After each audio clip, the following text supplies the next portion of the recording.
What is going on, everybody? I am Ron Luce. We got the hard hat on tonight. The boys are coming. We're actually going to have pretty close to a packed house here at Cubs on Tap this evening, but I got to get us started and kicked off. And of course, we're getting started and kicked off after a two-run bomb from Christian Yelich because what better way for the Brewers to torture us than to start this watch along? Hello to everybody. Thank you for all those that are already joining us here. Please do drop in the comment section, as always, here for the watch alongs. And we will certainly get to your comments as we usually do. Like I said, the boys are going to be coming tonight. I believe the only one we won't have joining us this evening is Mr. Juice. Otherwise, the other three gentlemen are expected to join us at some point here in the not so distant future. But as we watch along with this game, how about Ben Brown last night, everybody? Oh, yeah, that was cool. Maybe the coolest part of all of it, truthfully, at the end of the day, was seeing Philly fans quote tweeting Cubs on Tap tweets, posts, whatever you want to call them, and being like, we traded this guy for David Robertson. And it's like, yes, you guys did, and it worked out beautifully for the Cubs. Talk about a trade. Talk about how good Ben Brown's been. 7 shutout innings yesterday of no-hit baseball, just a couple of walks and 10 punch-outs. He was fun to watch. Quite a little sad, to be honest, that he was pulled. I think myself, Joey, I think everybody was hoping he'd go get out there for the 8th inning again, but obviously it was Wesneski. Is Happ going yard? Yeah, he is. Ian Happ, baby, with a homer. Cubbies get one back. You love to see it. He was my home run pick yesterday. Of course, he was my home run pick yesterday, and of course, it's not today that he gets it done. But let's get to the comment section. Rickest Mortitz says, love these watch-alongs. Makes watching games at home by myself feel a little less like a loser. Not a loser by any means, but it definitely makes it a little less lonely. If you're just by yourself at home and you can't watch with your friends or with family or what have you, I'm fortunate enough to have a girlfriend that likes watching Cubs baseball with me, so I'm usually not alone watching these games if it's not for these watch-alongs with the boys. But it's super enjoyable to get to do these with the boys and kind of live react to everything going on throughout the game. As Andrew says, so good because it's twice. Happy hot. Hap is hot. He is hot. The power stroke is there. It feels like he's getting back to where he was before. And, just being that reliable hitter that the Cubs truthfully need him to be. I hope he can be that guy because they absolutely need him, especially with the performances that guys like Dansby and some others have said yet lately. And as Morty said here, Brown, fun to watch for sure. Definitely was. I think something we're going to talk about, so I'll preface it now for those that are joining early, but as some of the other guys jump on with me here in a little bit, we're going to be able to, kind of see what's going on. Ooh, that's really high. Kind of see what's going on in terms of we're going to talk about just kind of Craig Counsell's decision making in yesterday's game, I'm sure, because that was a hot topic in our Cubs on Tap group chat. A lot of back and forth with the boys just on how that game played out. Obviously, the Cubs won, thank God, because I think all of us would have lost our collective shit if it didn't play out that way. But it was an electric game. Thank God they put up a 5 spot in extras. Things I like to say. Hey, Bernie, how goes it? Good to see you as always in the comment section. And again, appreciate everybody joining the comment section. It's funny. We, for those that listen to the show, we had somebody tell us that we were the reason the Cubs lost because we didn't do watch-alongs. And I don't think that's necessarily the case of why they were losing, but severely underestimated how fun these are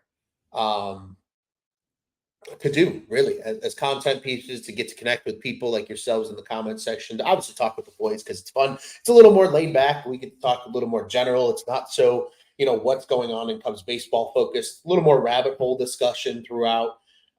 It really is just kind of like talking about the game with your friends and having a grand old time along the way doing it. Rickus says he wishes that the Cubs would sign Trevor Bauer, even though he's pretty sure he hates the Cubs. I'm pretty sure most of the Cubs fan base hates him, quite frankly. I think that's a lot of it. But he's looked impressive in Mexico. I don't know about anybody else. I know Juice is a big watcher of some of his YouTube content. It is really interesting to watch his perspective and what he brings into like what he brings to the general baseball consumer in terms of like how he's mic'd up during games and he talks about like delivering pitches. Like it's really cool to watch. I don't know if he's going to play in the major leagues again. I think a lot of that is just because of the kind of what's labeled with him, even though he wasn't guilty per se of anything bad and was kind of set up. But that's something to keep an eye on. And yeah, like Rick says here, like his YouTube content is electric. It's a lot of fun to watch. It's yeah, and unfortunately, that's just the name of the game with Major League Baseball and most of these big leagues. New era of watch parties, smart ticket channel at the next level. Yeah, hey, watch parties are fun. It's about building community. It's about building a community with other people and getting to know other Cubs fans. And that's honestly that's been the most fun part. I think for us, we've gained a lot of new viewers as a result of doing these. So certainly do appreciate everybody jumping in and tuning in. Hank says, "Come on, Dan, we need that swag to come back." I agree. I picked him as my dinger pick tonight, just in hopes that he turned the mojo around a little bit. Because I really need to see that. Andrew says he lives in San Antonio, really enjoys watching the reactions live, helps him feel not so out of place. Yeah, hey, well, again, and that's a huge fun of this, and it is kind of fun to watch him react. I don't like watching these with Tyler because he's a little ahead of most of us in terms of the broadcast, so he'll sometimes ruin shit ahead of time. But nonetheless, it is fun to react, especially when something big happens. And I like where the second inning's going so far, even though it's 2 outs, but they got one back already. I think it's to be expected. Shota's eventually going to get hit a little bit hard just because he's a fly ball pitcher. I think that's exactly what it is. Rika says, Andrew's saying pretty much any live content he consumes, always love the watch party aspect of it. 100%. Bernie asks the most important question of the night. Are you wearing a Cubs nacho helmet? I sure the hell am. And there is a fun story behind this helmet as well. So I attended a game with Tyler and with my beautiful girlfriend Katie. It was the Atlanta Braves game on that Tuesday when they won, when they walked it off with Nico, and we left our section and there was a nacho helmet sitting on the ground, and I was like, oh, I wonder who left that there.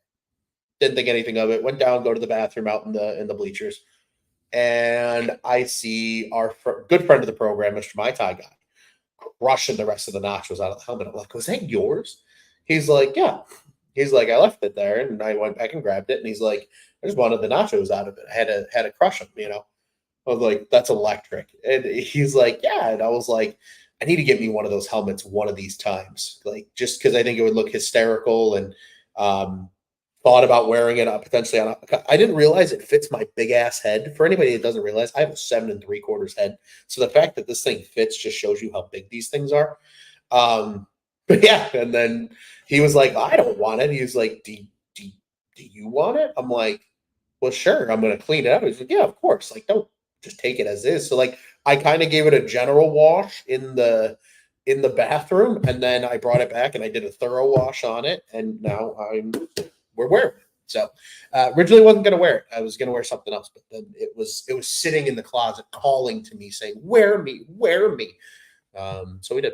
But yeah, that's how we ended up with this thing. So shout out Mai Tai guy for the awesome addition to the rotation of things that I will wear on these ridiculous watch alongs.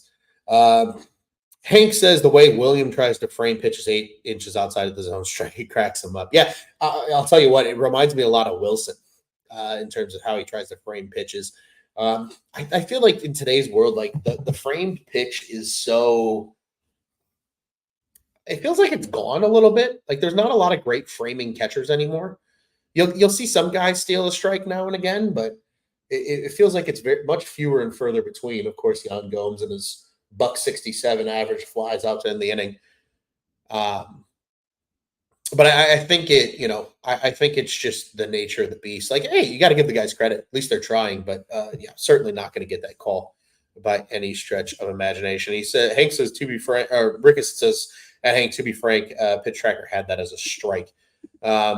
Yeah, it's tough, and I had a thought about this. I'm going to come back to this, Rick. I have a thought about that that I was thinking about a little bit earlier today. But he said, "Yeah, I'm shocked it fits your head." To be frank, I might be thinking the malt ice cream helmet. That's 100% what you're thinking of. Yeah, those are little baby ones. They're like this big. It would probably fit like on my microphone. Um, Realistically, I don't think that would fit on my head. But yeah, these things are pretty big. I mean, they're pretty good size. I mean, you can see I got a big ass head. I mean, this thing is. I'm not gonna lie, it's a little uncomfortable. To be fair, to be frank, same but different. But I feel it. But yeah, no, I'm actually surprised it fits. I didn't think it was gonna fit. I thought it was either gonna be too big or really tight. It almost fits perfectly. The only thing that makes it hard though is this little guy here. Kind of digs into the top of my head a little bit because of these headphones. So it might come off at some point just because it's admittedly a little uncomfortable, but I figured it was a good piece to make everybody laugh. My girlfriend's Siberian Huskies running around like a chicken with his head cut off, being a knucklehead.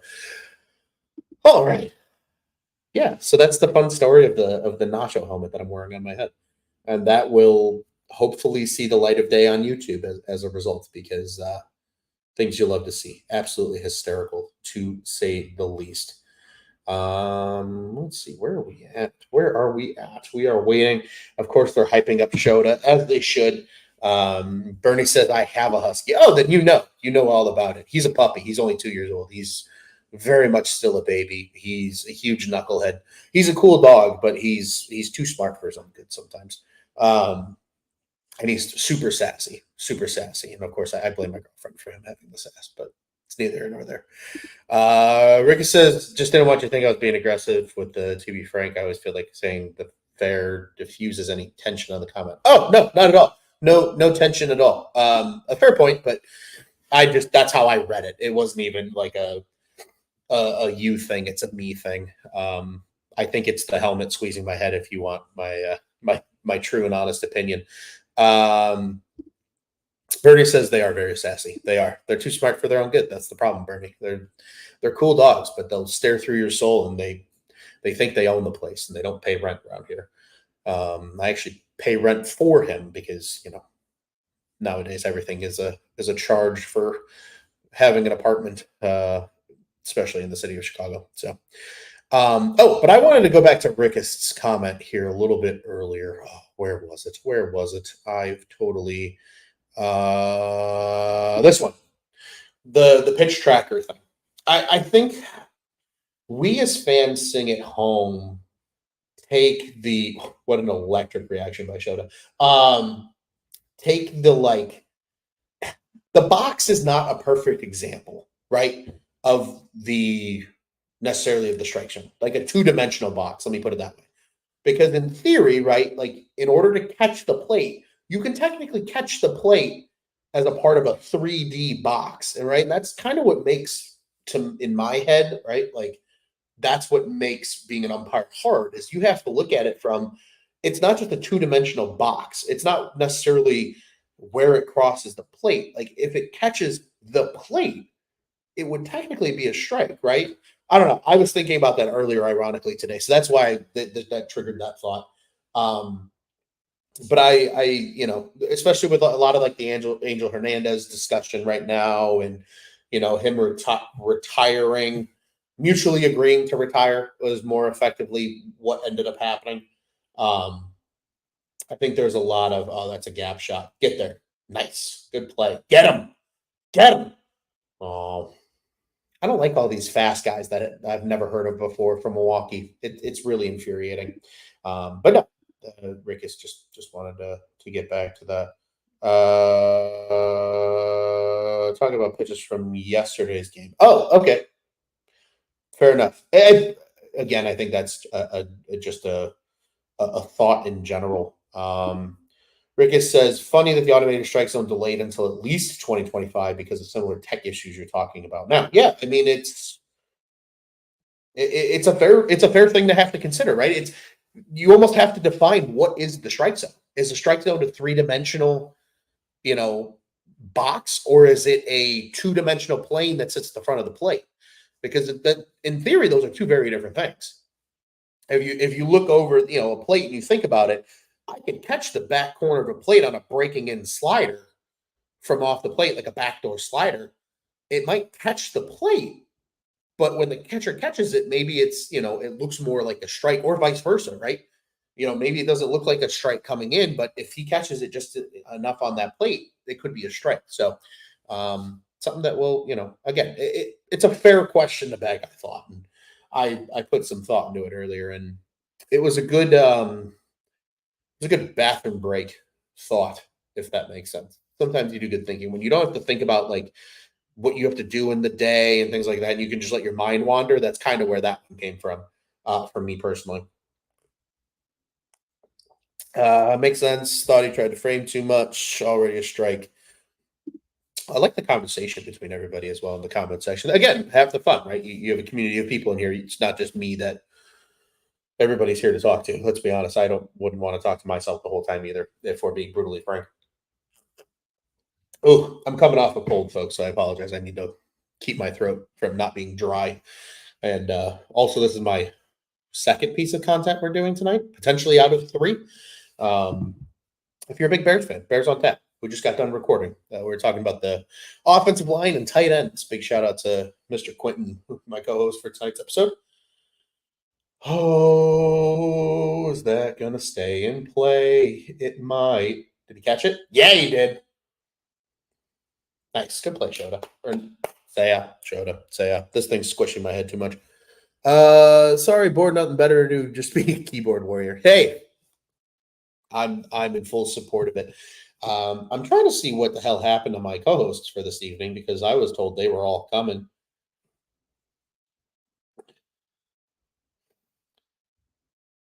But none of them have jumped on just yet.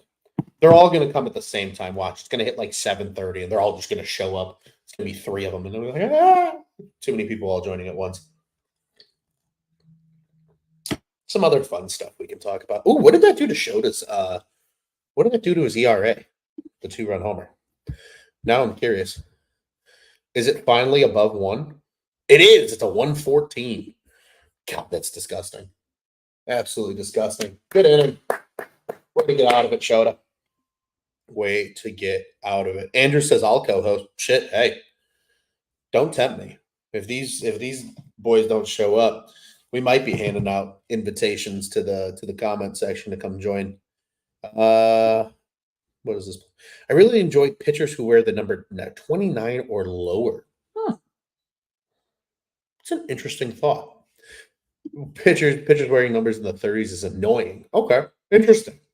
Is that thought like along the same lines as like goalies in the NHL, right? Like goalies that were numbers below 30 versus above 30? I don't know. That's interesting. I've never thought about that before. How many of them are there, though? I feel like a lot of pitchers wear like 30 numbers and like double figure. Like there's very few pitchers that wear single digit numbers. I think that's, yeah, this is exactly. I feel like when growing up in the 90s, Cubs pitchers were always in the 30s. Maddox was what, 31? Fergie was 31. Kerry Wood was 34. Who else? Who else was a 30s number? I'm trying to think. Carlos Zambrano was 38. Lester was 34. Also worked 34 because he worked 31 with Boston, but that was retired already when he got to Chicago for Maddox and Fergie. Who else? Oh boy, this is a fun rattling around with my brain here. There's a pitcher, Randy Wells was 36. I'm going back to like my true childhood days of the Cubs. Like Randy Wells was 36, Big Z was 38. Dempster was 46, so not quite a 30s number, but yeah, a lot of 30 number starters, especially for the Cubs. I'm trying to think didn't Ricky Nolasco wear 32 in like 2011 or 12 with the Cubs? I think Paul Maholm. No, Paul Maholm was a 20s number. I think he wore 28. I love Paul Maholm. I think he made like 20 starts for the Cubs, but I think I attended 3 of those 20 starts growing up. 38 was Zambrano. Rickist. I saw your comment here. Definitely there was a lot of 30 numbers, but there was a fair amount of other numbers too. Like Rich Hill was 53 as a Cub. I remember going to a Rich Hill start back in like 2007. Um, Obviously, Pryor was 22. Sutcliffe was in the 40s. I believe Sutcliffe was 46 was his number. I want to say was Rick Sutcliffe. I think he was 46. Maybe not 46, 49. I'm going to Google it because it's going to drive me nuts if I don't. Rick Sutcliffe number with, I don't know why I don't just go baseball reference. What are you doing, Ron Luce? What are we doing? Sutcliffe. There he is, Rick Sutcliffe. Rick Sutcliffe wore number 40 with the Cubs. I'm sorry, number 40 with the Cubs. Yes, it was a 40 number, though. Yeah, 40 with the Cubs. Arrieta wore 49 with the Cubs. John Lieber was 32. He sure the hell was. That's a good one. Yeah, John Lieber. Oh, that's a name drop. That's a great name drop. 20 game winner, John Lieber, too. People forget. People do forget. Oh, electric. A little bit from earlier. Hank says, I will definitely be taking a few celebratory shots of rye in honor of Angel Hernandez. Finally be done being big calls. Good riddance. Yeah, 100%. There was a lot of those calls that were memorable ones. I think the Schwarber one, yes, Cole Hamels was 35. Schwarber was a memorable one. The Harper one where he gets in his face was a memorable one. There's so many. The most recent one was the Wyatt Langford at bat against JP France, where all three of the sliders he threw were outside of the zone and called them all strikes. Absolutely bananas. Absolutely bananas. Lee Smith was, I believe, 46. Maybe that's who I'm thinking of. I don't know why I closed baseball reference. I should have known better. Lee Smith, I believe, was 46 with the Cubs. He was 46 for the Cubs. Go Ron Luce. Nice job. Travis Wood, 37. I love Travis Wood. Can we talk about Travis Wood real quick? We talked about Travis Wood, I think, on the last live watch along too.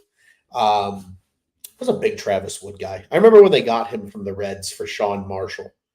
And everybody was like, damn, they got rid of Marshall. Like, that sucks. Marshall's so good, but like Travis Wood was, I think, exceeded a lot of expectation. I mean, obviously was a starter early on for the Cubs, pitched quite a bit as a starter. Matthew says, wish we had Travis Wood, we need a bat. Seriously, hell, he was probably one of the best hitting pitchers that the Cubs have had outside of probably Big Z and some of the guys like Sutcliffe and them. Ted Lilly wore number 30. Good old Ted Lilly. He had such a graceful. I think I've had this conversation with Jake Bunowski, which for any of you that are Cubs on Tap listeners, you maybe haven't listened to the Dingers podcast. They are obviously our I call them the brother show, not sister show, but same. Here at On Tap Sportsnet for Cubs. And he and I did a show, I remember, on Cubs on Tap, and we somehow got on the topic of Ted Lilly and just like how just smooth his delivery was. Ted Lilly was fun to watch. I think I went to a couple of Ted Lilly starts as a kid. I say kid, I was like a teenager when those like 2006, 2007, 2008, 2009 teams were in effect. I think I'm a lot younger than people realize. I'm actually the second youngest of the Cubs on Tap gang. Strangely enough, Mike Montgomery reminds me a lot of Travis Wood. I can kind of see it. That makes sense in my head. I think where Montgomery, like they both lefties. I think because they were both kind of swing guys. Oh, excuse me. They could both start and they could both relieve. I could see that. I could see that connection. That's interesting. That's a good one. Just the way they are used in Universal. Yeah, I agree, Ricketts. I really do. I think that's absolutely a good one. Boom, boom, boom, boom, boom. Andrew says, when you're ready, how much do you think PCA has to do to earn his call up? He has to just be in the minor leagues for one more day. So I think if I remember correctly, once a guy's sent down, I think they have to spend 10 days in the minors before they can just be called back up. I think that's the only reason he hasn't earned a call up. So I wouldn't be surprised if we see PCA. You probably won't see him in this Brewers series, but I think there's a world where you see him at Wrigley. That's a stolen bag. Okay, boys. I think there's a world where you see him at Wrigley for the Red series this weekend. I really do. I'm a firm believer in that right now. That we'll see. Danny says parlay for Cubs winning. We love that. We absolutely love that.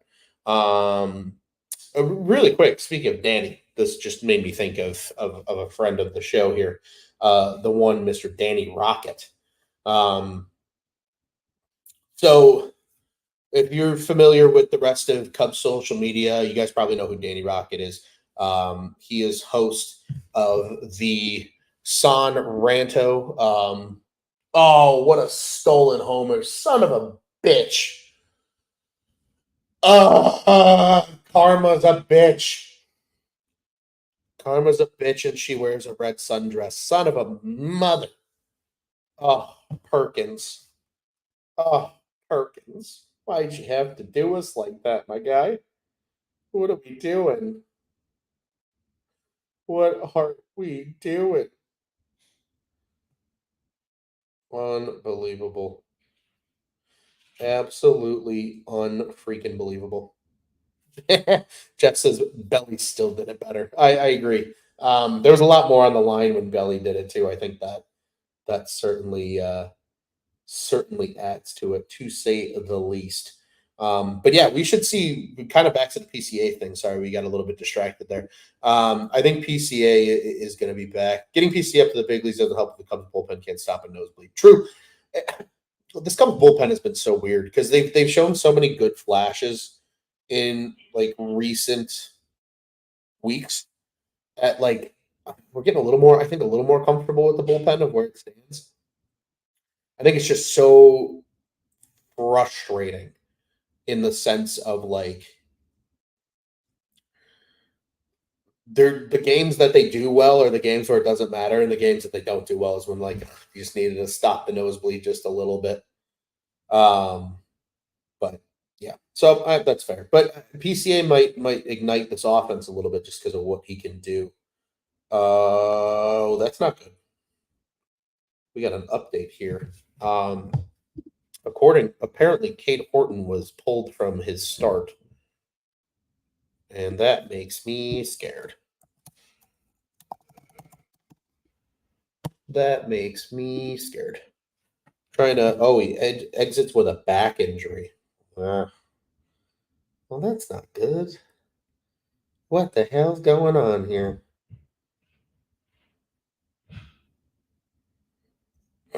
Yeah, we don't love that. One of my co-hosts is joining. Sorry for the quick delay there. We had to send the good old link, but they will be joining.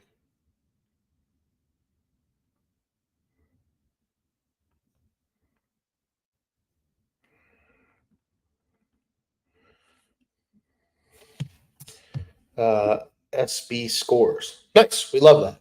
Go South Bend. Sonny says he's getting evaluated tomorrow. I believe this is in relation to Cade Horton. Thank you, Sonny. Appreciate the update, sir. Good to see you as well.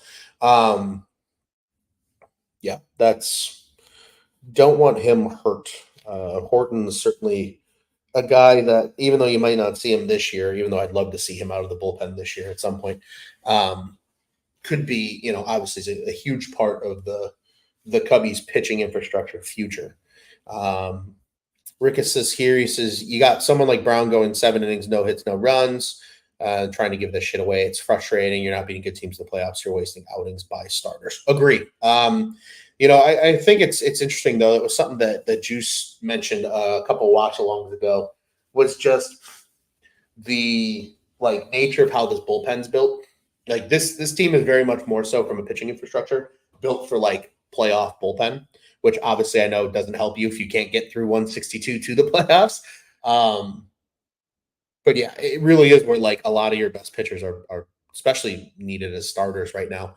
and that's just the name of the game. Joe Maris, what's going on, man? How you doing? So for those that don't know who Joe Maris is, Joe used to be with us here at Cubs on Tap, but pursued college coaching actually for baseball. So he's been doing that, and we play in a fantasy league. Joe, your team sucks this year, buddy. I hate to break it to you. But no, good to see Mr. Maris jumping in the comment section. Here he is, folks. There's this guy. Who's this guy? What is up, man? How you doing, buddy? I've been talking to the comment section for the last 30 minutes. We've been having a great old time. Heck yeah, that's awesome. Dude, I'm doing fantastic. I'm glad to be home, watch some Cubs baseball. I was listening a little bit on my drive home. Sounds Do you hear us like reminiscing about yeah. all the Cubs pitchers that have worn the numbers in the 30s? Yeah. Just reminiscing on the circa like 2006 to like 2013 Cubs. Yep. Good times. That home run robbery. Bullshit. Dude. Karma's a bitch. I right after that montage, like right after the how far did it fly? Not far enough. Well, not far enough. And then frustrations to say the least. Rick Estes, where's the juice? The juice is currently out of his town and tied up this evening. So unfortunately, he will not be joining us this evening. Rick wants to know, is he leading a police chase? Police had a chase in a white Ford Bronco. He is not. Well, a funny story about that though, actually. So for those that might not know, Juice in our like internal channels, his like profile picture in our internal channels is, I think, a picture of the white Bronco, ironically, for Juice. So it is really funny. He plays into the shtick quite a bit.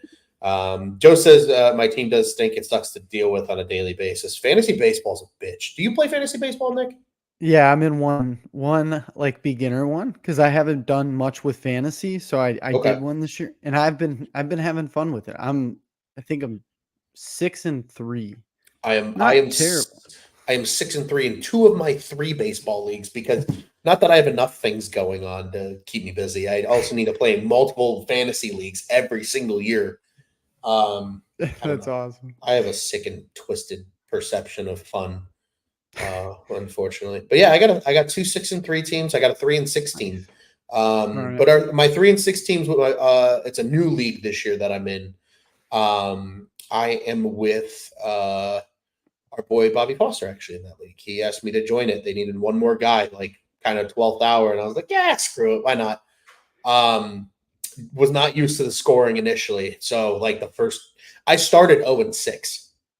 But we're 3 straight. You we're worked up, yeah, you know. So Bobby Foster's giving me some good input as well because he likes to watch baseball at a more national glance than I do. So he's been like, hey, could be a good guy to pick up, and I'm like, I see you, thank you.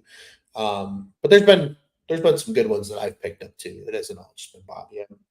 Bobby's been very helpful though. I got to give him credit where credit's due. Rick says here, he says he only plays fantasy when for money. Too much brain effort to do it for free. I also play for money. I don't like playing for free either, because I will quickly lose interest in it. I play in almost, but that's the problem is I play in all these leagues for money and I like never win, but I always finish like 2nd, 3rd, or 4th and like everything. That's so infuriating. Absolutely infuriating. I think my favorite thing to play fantasy is Dynasty Fantasy Football has become my all-time new favorite version of Dynasty or of fantasy. Pardon me. Fantasy. On another run for the Brewers. I love Willie Adames when he was a Ray because, for those that know, love the Tampa Bay Rays. Hate him as a fucking Brewer. Hate him as a Brewer because he's a Cubs killer. But I have him on my fantasy. So yeah. He's been good. We got Lucas Thornton in the What's up, Lucas? Here. Yep. This is your nephew? That's my nephew, yeah. Amazing. He says, hey, Nick. What's up, Lucas? I love that. I absolutely love that. But yeah, I Dynasty Fantasy Football. That's my jam. I was telling Joey the other day when we did our show on Monday. Over the weekend, we had our rookie draft. So, for those that don't know how you play Dynasty, so Dynasty is you do a like league draft like you would any other year, but then you keep that team like forever. And you can trade guys, you can release guys, but like, you can pick guys up off the waiver wire, et cetera, et cetera. You can do all of that. And then like when you draft every year, it's just the rookies that you draft. And so we have like 5 rookie picks that we get every year, but you can trade them like they're, okay. You can trade them for assets. It's not quite a keeper league, Rickus. It's not quite a keeper league. It's a lot of keeper leagues. You only can keep a couple of guys. Like dynasty leagues, like it's just that's your team. Like you draft it and then you run it like it's your team. But like you could trade draft picks. You get guys that are rebuilding. You get guys that are going for it. Like it very feels like real. It's as close as you can get to like real sports as like fantasy, in my opinion. But I finessed enough things. I have a pretty good young team. Like it's a super flex, so we get to play 2 quarterbacks. So I've got Mahomes and Stroud as my quarterbacks. 2 really good young running backs. I got Gibbs and Achane. Ayuk and Collins are my lead receivers. Ayuk, yeah. It's a tight end premium league. I have Sam Laporta. I also have Tucker Kraft. I have Jake Ferguson with the Cowboys. I had Dalton Kincaid. I traded him to move up in the draft initially. And then I quickly answering this, though, for Matthew, because I think he wants an answer. Yes, we are on for the whole game. We'll be on for the whole game tonight. And so he says, son of a bitch.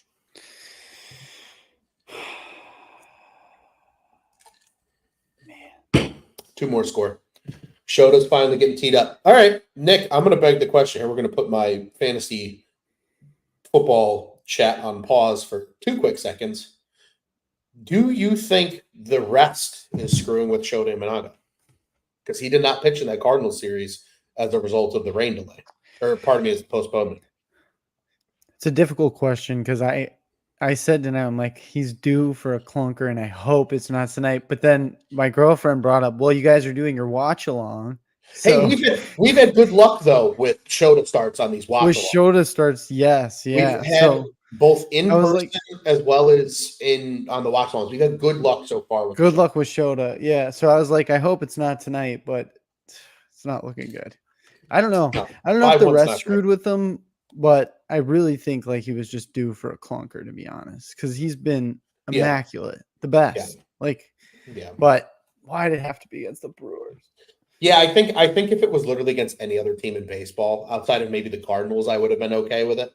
Yeah, like I just had a rough night, whatever. Like I wish he would have had it like against like the Braves. Like okay, it's the Braves, like whatever, no big deal. I mean, and granted, the offense should still wake up and score some more runs here. Because, I mean, last night, that was a boost. So, hopefully they feed off that. Well, and like Rickus says here, though, he says if the Cubs weren't so anemic lately, like each run wouldn't feel so defeating. And that's 100% true. Yeah. Like you just don't know. It's early. It's only the bottom of the 3rd.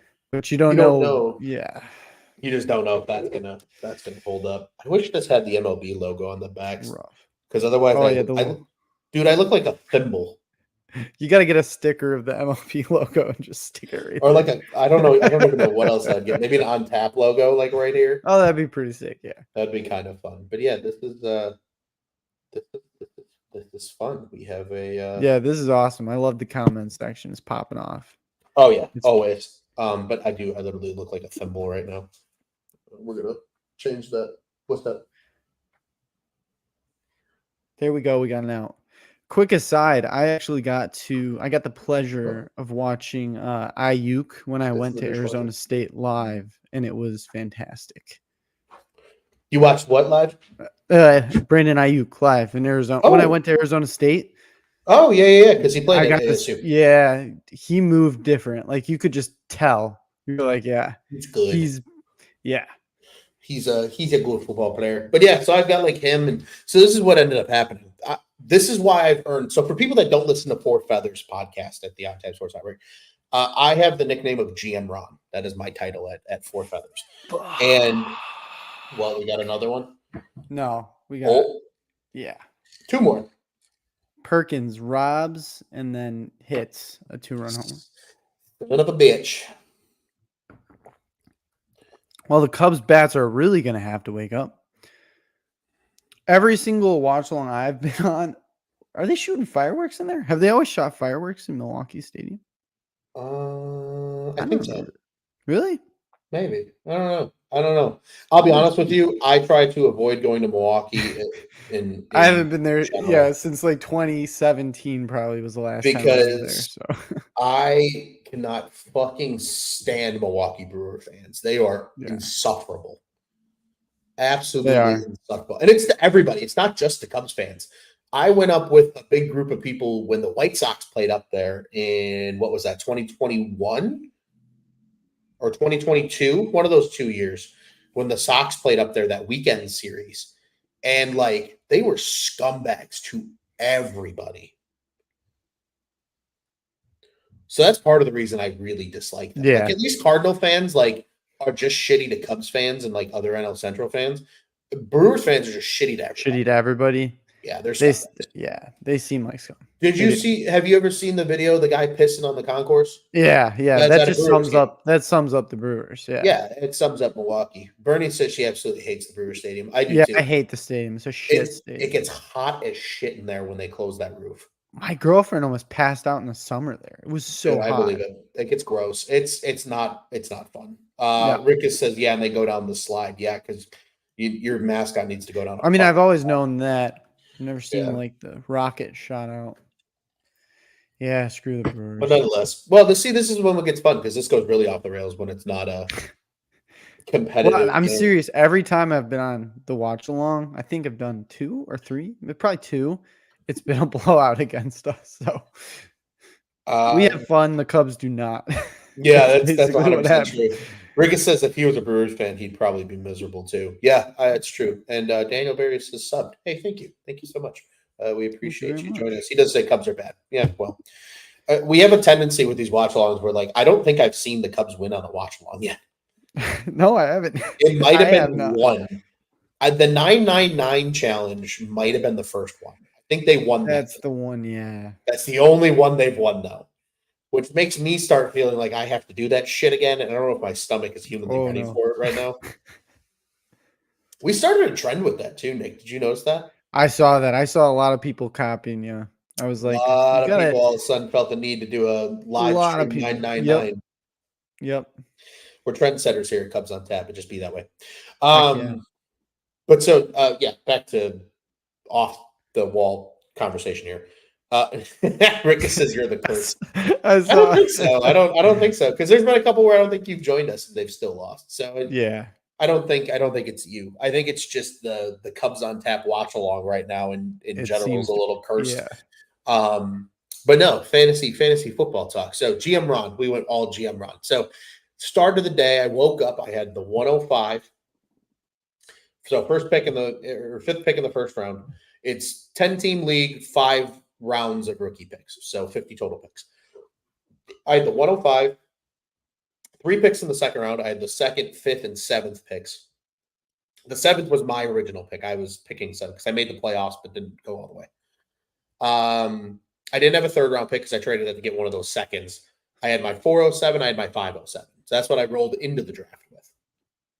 And then for next year, I had 2 3s and 2 4s and my own 2 and my own 1 for next year. Well, I traded the 105 the morning of in a big 3-team trade. I picked up another 2nd rounder and a 3rd rounder, and I moved back to the 107. Well, Romo Dunze got taken 4th overall, which totally fucked my entire plan. So then I turned around and traded out of the 107, totally traded out of the first round. I got a 4th round pick this year, but then I got first next year and Jackson Smith and Jigbo. And then what is Lucas saying here? The White Sox are going to win the World Series. Lucas, that's what made me laugh. What year, buddy? Yeah. Hey, what year? If he fully believes that, though, I just want whatever he's got. He really might believe that for sure. No, he might. We appreciate the trolls. Trolls are fun too. Yeah. But yeah, and then so I traded out of the first round entirely. So then I had the 202, the 205, the 207, and the 209. And then I turned the 202 into the 204 and a 2nd rounder next year.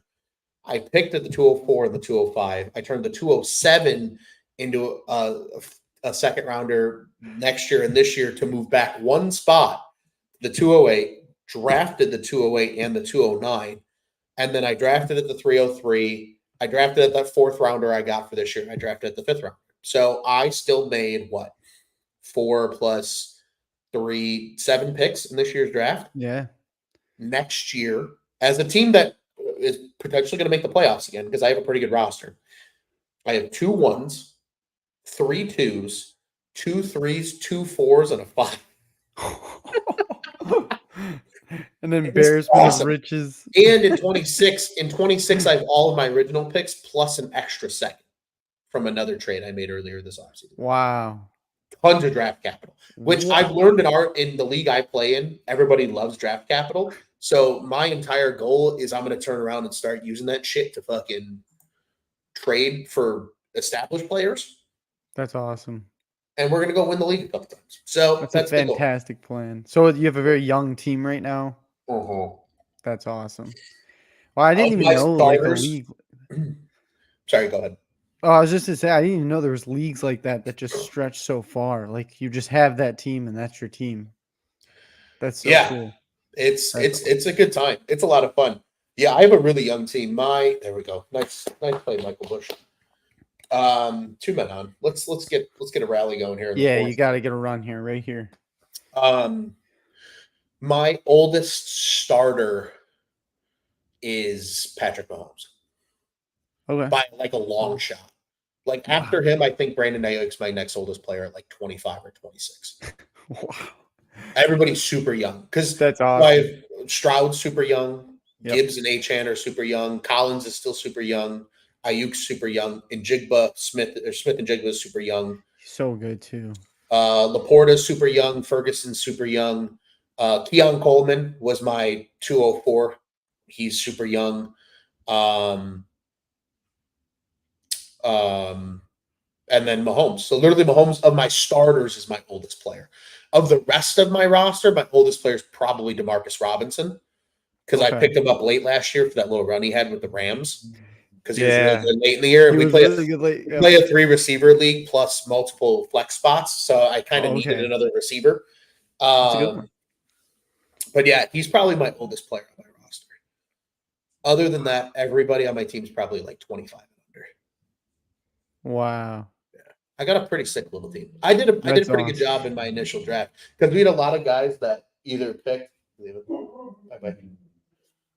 I see you later. I love you. Sorry. Girlfriend's. So, long story short, if Bernie's still here, she'll understand this. We were talking about, hey, we got one back.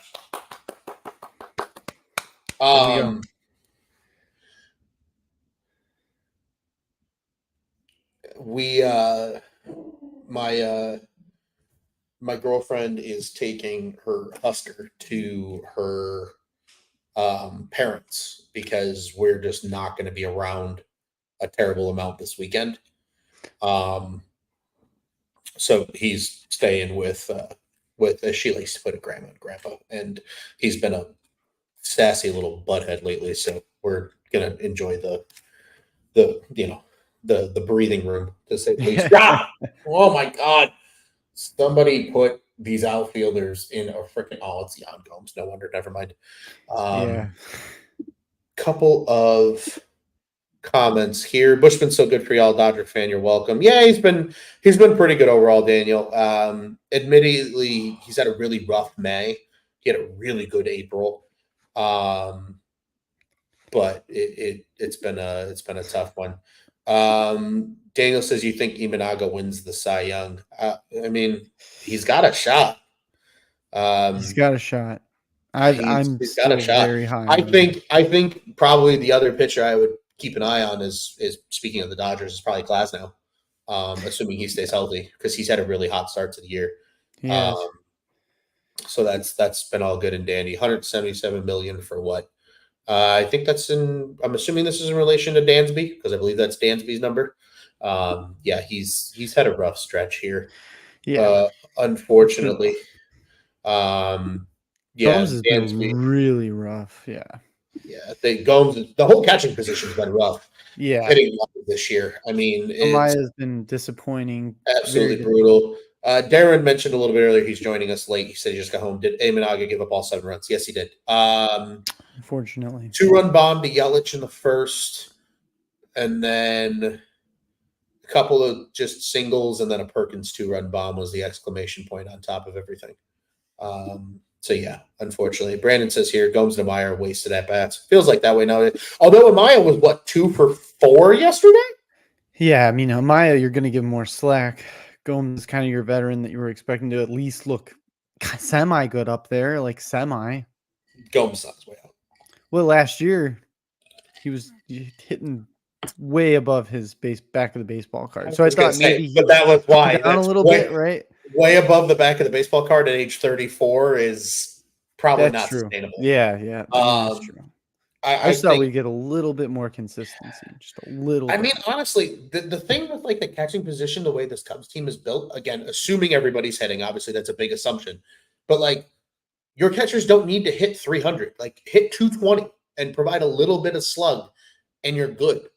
100%. Like if both catchers could hit 225 and maybe one of them has double figure home runs by the end of the season, 10 to 12 even, that's all you need them to do. Yeah. Like you don't need them to be world beaters. They don't need to be JT Real Muto and driving a bunch of runs. I mean, even he's struggling.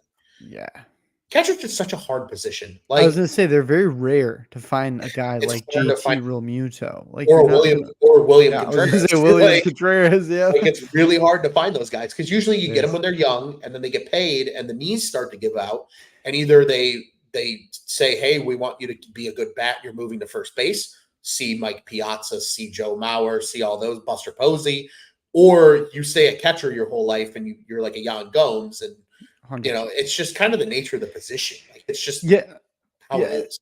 And with the analytics nowadays, like catchers are expected to do a lot more with the framing of pitches, with running the games, with pitch comm. Like there's more and more that they are expected to do and have to learn. So it is a thin position with elite players.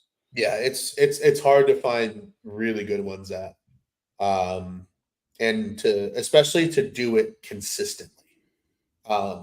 There's very few. I mean, shit. Right now, yeah. To the Google, we're going to the Google machine, and by the Google machine, I mean to the stats page of MLB.com. Oh, I need a position catcher. We'll go by OPS, and I don't need qualified players. I just want all players. I can weed them out by games played. Yeah, William Contreras is the overwhelming leader right now. Or I'm sorry, actually, ironically, if you're talking guys that have caught at least, we'll make the cutoff 25 games because that seems to be kind of a good spot with all of this said and done. If you go by guys that caught at least 25 games before he got hurt, Wilson Contreras actually had a 949 OPS. I was going to say he was tearing it up before he got hurt. He was ripping the cover off the baseball before he got hurt. 280, 398, 551 slash line. Danny Jensen's been really good for Toronto. He's only caught 29 games, but he's got a 930 OPS. Jacob Stallings has actually had a really strong season for Colorado. 24 games. That's why I said the cutoff probably being about 25. He's a 916 OPS right now. This isn't fair because I don't even think he catches anymore, but Salvador Perez technically counts. He's having a freaking resurgent season because he's played all 55 games. I think that the Royals have played, and he's a 907 OPS. William Contreras has actually been impressive, though, because even when he's not catching, he's in the lineup as the DH. Yeah. So he's played like all 55 games for the Brewers so far. Wow. He's a 902 OPS, right? I clicked away from it. Yeah, 902 OPS. Joey Bart has been fantastic for the Pirates when they traded him for cash considerations from the Giants. He's only caught 22 games, though, but an 879 OPS. Will Smith, of course, is among the top, 876 OPS. Connor Wong for Boston has been very good. He's an 846. Travis d'Arnaud is up there. Patrick Bailey for the Giants, ironically, is up there. Adley Rushman's up there. JT Real Muto still a 781 guy, but like even Real Muto, like there's not a lot of catchers that are going to hit above an 800 OPS. Like if you get a guy that's 800 OPS, that's really good. Yep, you are doing something. Only semi-grades has spins. Wilson Contreras hurt? No way, that never happens. we're catching up on the comment section, folks. For those that didn't know, I was on another screen. Darren says that the Cubbies don't get going, time for a new 999, 9 beers, 9 beers, 9 beers. Don't make me drink. Don't make me drink. What is that? 27 beers in a single game. I can do it. I'm not going to be real happy with myself the next day, but probably could do it. I bet you could. I could probably drink 18. I'd prefer not to. I've been very good and I've cut back on my alcohol consumption. But I would potentially kick the 999 out of the closet. I need to get different hot dogs this time, though. I need Vienna beefs. Ooh, the Hebrew Nationals weren't bad, but like I miss my good Vienna beef hot dogs. The Vienna beef would be much better. Yeah. The Hebrew Nationals just are. Pause on all of this. The kids understand this lingo. The problem with the Hebrew National hot dogs, they're just so long. They don't fit in the bun. They're just too long. There's just too much. It's just too much hanging off. Yeah, pause. But like a Vienna beef fits nice and perfectly in the hot dog bun. You know what I mean? Rick is we just smoked 9 joints instead. I mean, I would, I mean, I'll take one for the team if we need to do that. I'll go out there. And, tragic. I'll go out there and I'll do that. For those that are curious, you might be listening in a state that doesn't have legalized marijuana. In our state, it is legal. At least for the two of us. So, okay, this is the ironic part about Cubs on Tap. We, as a 5-man unit, 6 if we count Bobby Foster, 4 of the 6 of us live in the state of Illinois. Only really 3 probably of us. And even then, like, you're pretty decent distance from the city of Chicago. Oh, yeah, like, I'm physically. Pretty far. Bobby is the same way. Joey's all the way the hell out in Rockford, which at that point you might as well be in Wisconsin. Juice is in South Bend because, as we know, South Bend Cubs are his backyard. And Tyler's in Kentucky. So, like, I'm the only one that lives in anywhere within a stone's throw of Wrigley Field. Yep. That's a part of this podcast. So it's just it's an interesting dynamic to it all when it's said and done. Oh, Nick, it's funny. We were told that we were going to have friends. Tyler has expressed that things went sideways for him. Do you think Joey Ricotta fell asleep and took a nap? Yes or no? I think Joey Ricotta right now is eating a big pizza pie and watching the Cubs game right now. It's funny. We have I think I have pizza sitting out there waiting for me right now. And he's here. We've been waiting for him. There we go. Cubs fandom is all over the country, 100%. And again, that's entirely due to WGN over the years and being a national broadcast. That's why, like, I think a lot of people don't realize, like, the 3 by definition of baseball, like, merch sales for the longest time. I don't know if it's the same way now because I think the Dodgers have probably overtaken some people. But for the longest time, the Cubs, the Yankees, and the Braves were the 3 largest fan bases in baseball. And a lot of people are always like, well, why are the Braves and the Cubs so big? It was all TV rights. The Yankees are the Yankees. Like, that's just is what it is. The Dodgers are kind of the same way now. But for the Cubs, it was, as Rick says, it was WGN.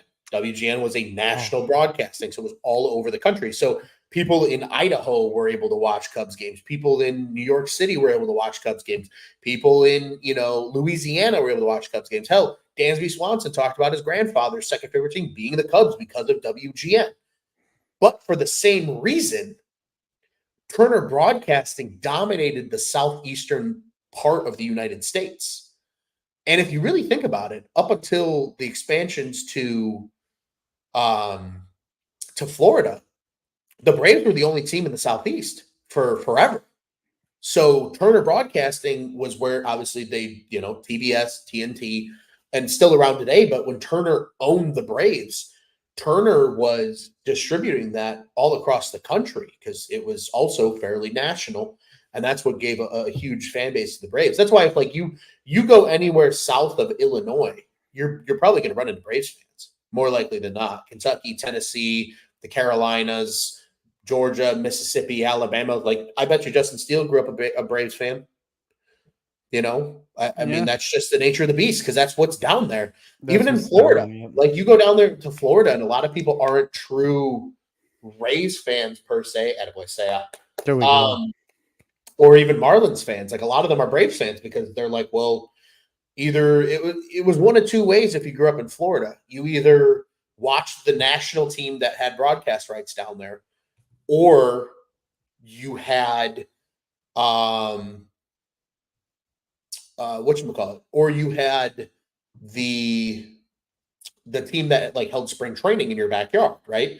Like a lot of people are Yankees fans down in like the Tampa area because the Tampa Yankees are down there as the A-ball team. Clearwater, there's a lot of Philadelphia Philly fans. Port St. Lucie, there's a lot of New York Met fans because that's where the spring training is. So that's kind of something that goes into it too when it's all said and done. Bernie says, interesting about the Braves. I thought that was something that a lot of people knew. But again, it's kind of fun to be able to teach people things here and on the old live stream. Stolitz says some positives. Bush looks on the road back. He does good at bats, hitting the ball, getting his walks. Ian Crap is back to Ian Happ. Let's get the rally going. Indeed, and well said. Nice. Rickus says Braves were on a lot when he was a kid. He feels like the mid 2000s they just went away from the Braves broadcast. Yeah, I think that's what happened with a lot of people, like because the TV industry changed at that point. Things got a lot different for everybody. Jeff says Harry Carey on WGN and Chip Carey on TBS, and then Rick is saying Chip Carey on both WGN and TBS. Yeah, 100%. Bernie says she thought Kentucky liked the Reds. That is true. There are definitely a lot of Reds fans in Kentucky. Tyler can attest to that. He's told us about that numerous times. Matthew says he wishes that WGN still broadcasted. He's in Florida. That's how he fell in love with the Cubs. See, exactly. This is the exact reason why Cubs baseball is national was because of WGN. And it's a shame that WGN has effectively died out. Like WGN really is just a Chicago network at this point. Yeah. It's not even the national network that it was once upon a time, just because of how these, excuse me, how these TV rights have evolved, how obviously streaming changes everything. It really has just gotten totally crazy. I know you have a thought, Nick. I just want to get to the comment section here. Rickus says in Indiana, where I am, that they didn't have blackouts. He says he'd go get Reds, Cubs, Cardinals, and Indians games. Indianapolis Indians, that is AAA team for the Pirates. That is where friend of the program, Jack McMullen, calls games. He is the lead play-by-play guy for that team. Imrock says when he left home in 91, got stationed in Cheyenne, Colorado Springs, etc. He says he never recalls seeing the Yanks on TV. He's always the Cubs and the Braves. Yanks were just a marketable name without national television. 100%. That's actually the Yankees were the Yankees. Like that's exactly what it was. They were the team that won all the titles. They were the team. Everybody wanted to be a Yankees fan because of DiMaggio and Gehrig and all those guys. Like that's what it was. The Dodgers, kind of the same way up until recently. Like the Dodgers were never a powerhouse team, but they were the Dodgers. Like all the teams that originated in New York have big, strong fan bases, San Francisco included, right? Like a lot of people don't recall that the San Francisco Giants were the New York Giants. There was two New York Giants playing in New York at the exact same time in just two different sports.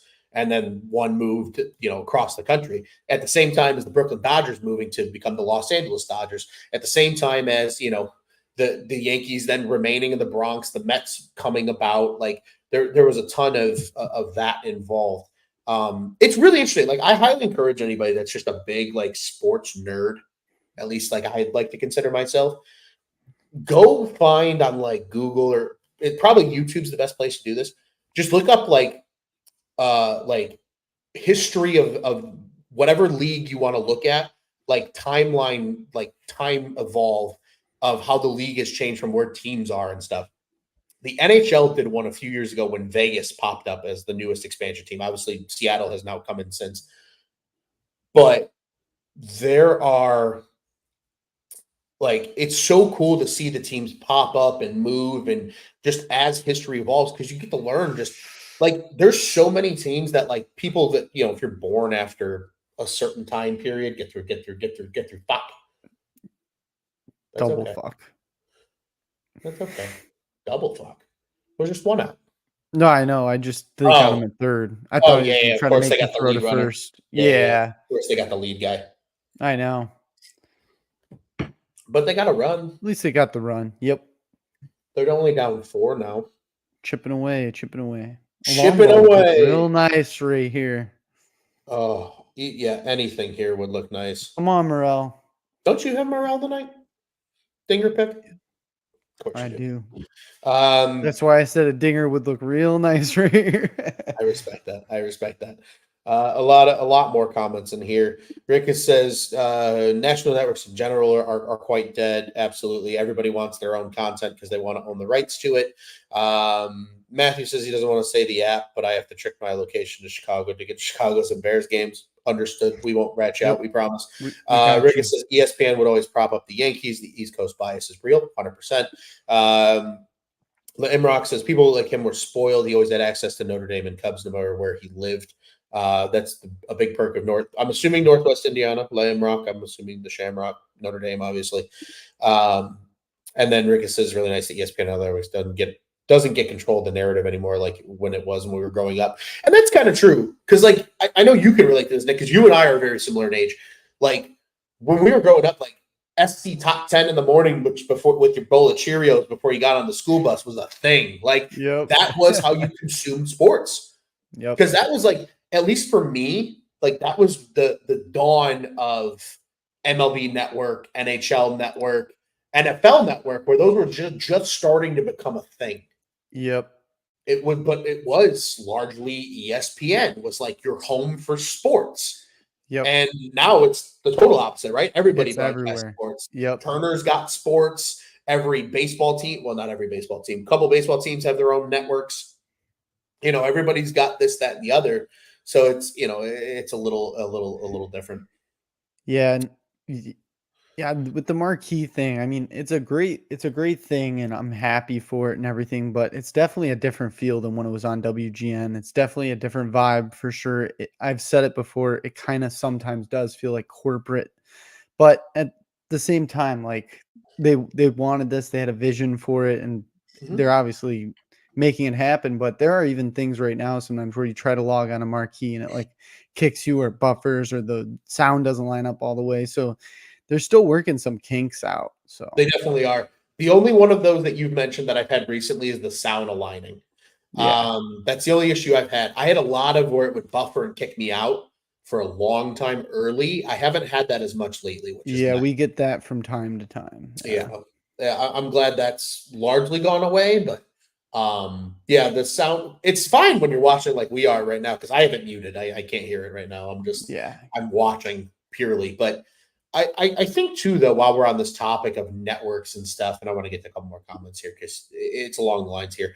Jeff says ESPN doesn't give a shit about baseball anymore. It's all about the NFL and NBA. That's 100% true because those are the big money makers for them. So that's why they care. Colleges and networks are going down, are going in big now as well. Yeah, that's true. Peacock with Notre Dame, I think, is a great example of that. I think they exclusively host like 5 or 6 of their games every year at this point. It's crazy. He says it sucks to sub the marquee. Can't see the games in Florida. I have the marquee subscription, and I live in Chicago. So, because unfortunately, unless you have Fubo TV or Xfinity, you pretty much have to have marquee. You have to have it, yeah. Because Hulu doesn't carry it, YouTube TV doesn't carry it. That was one of the big things. Hulu did carry it initially out the gate back in 2020, but I think after either 2020 or 2021, they dropped it. I can't remember which one. I think it was. Is that fair ball? Oh, it's a foul ball. Son of a bitch. I know. That would have been the one. Where's the remix of Go Cubs Go? Replace WGN with Marquee. That would just sound weird, unless you called it MSN. But I don't think anybody refers to Marquee Sports Network as MSN. No. How weird is it going to be with no NBA on TNT? Oh, it's going to be so weird. Tragic. That is tragic. That is such a loss for TNT. And I know a lot of it's probably the NBA getting greedy with the television rights too. But like, in fairness, if I remember correctly, the TNT like show with Charles Barkley and Shaq and all them, I think Charles Barkley partially owns the rights to the show. So he can take that show and go wherever he wants and do his own thing. So I hope so. If I'm any other network, I am begging Barkley for that show. I don't care if 100%. you broadcasts. Like, just get the show. Just the show, yeah. Huge conglomerate of people. I'm so sad about that. And I'm so sad about that'll something that you got to keep on. Matthew says he can only listen on 670 The Score, but only spoofing location. Yeah, that's honestly the only time I really listen to 670 The Score is for Cubs games. I don't know about you, Nick. It's funny. I was actually talking to somebody about this earlier because they were like, "Oh, like we're going because I'm going to the Cubs game on Friday," and somebody was like, "Oh, well, like." We're gonna go early and go listen to the 670 The Score show. Bases juiced. I fucking hate this because the Cubs suck with the bases loaded. to bring in wisdom. Oh, No, is it really wisdom? I really think it is. I just saw. Jesus Yeah, Christ, he better go Juice is gonna fucking love yard. this. He better Juice go is. yard. If he does anything other than go yard, I'm gonna be pissed. Me too. I I don't swear to God, if he understand. strikes out, I'm gonna cry. But like I think yeah, and like Ricketts says here, he thinks they're underestimating how many people enjoy Barkley and Crew. I agree. That show's fantastic. As somebody admittedly who's not Amazing. a humongous baseball fan, I love that show. Like they're hysterical. I Yeah, immensely enjoy it. Ernie is phenomenal. Obviously, he's a broadcast Hall of Famer now. Like there's a reason. Dan Patrick told Charles to go independent with the show, and he says he's thinking about it. I think that's the best move. They can I make hope he so much does. money because Yeah, Barkley has his own media company. So they could have it under his media umbrella and they would get 100% of the profits no matter what they do with it. Because in theory, like, I think Rickus says, why the fuck are we putting wisdom in here? 100% fair. But yeah. back on this topic, like, I think what's funny is everybody said so many bad things. I'm You're scared. stressed out. I'm scared. Oh man. Like everybody, so many people said so many bad things about what Pat McAfee was doing. Yet Pat McAfee is the trailblazer for owning the own rights to your own show. Like, even though it's broadcast on ESPN, he still owns every aspect of that show. He owns the producing rights, he owns like the who chooses like the personnel, all that good shit. Of course, he fucking swings and misses. Center cut, So, like right like there. in theory, if you went that way with Barkley, Barkley could potentially say, "Hey, ESPN, broadcast our show 2-3 nights a week on your platform, but like we own all the rights to everything that's involved." Um, Matthew says now that Walton is gone, and Barkley is the top in NBA broadcasting. Walton was the best. Walton was great. A big shout out to him. He's done. Yeah, that's Matthew's just smart for a punter. Hey, don't fall over. And Pat McAfee's such an interesting cat too. Like when you look at that trek that he took from, it hit him. Yes. Let's yes, go. Let's yeah, go. Let's yeah, go. let's Let's go. go. That's like the second best case scenario for Patrick Wisdom. That's Just the get off second the base. fucking chin. Let's go. Still bases loaded. Gotta That's capitalize true. here. That was beautiful. Well executed, hit by pitch. There we go. Whatever works, man. I'm at the point where like I don't care how they get it. I just want them to get it. You know what I Dansby, come mean? on. Yeah, same here. I want to see Dansby get a big hit just That's to true. get off Rick the is right. snide. Dan Patrick is the OG for doing it on his own. 100%. Dan Patrick's the Dan guy. Patrick. And Dan Patrick was a guy that gave Pat McAfee a lot of advice.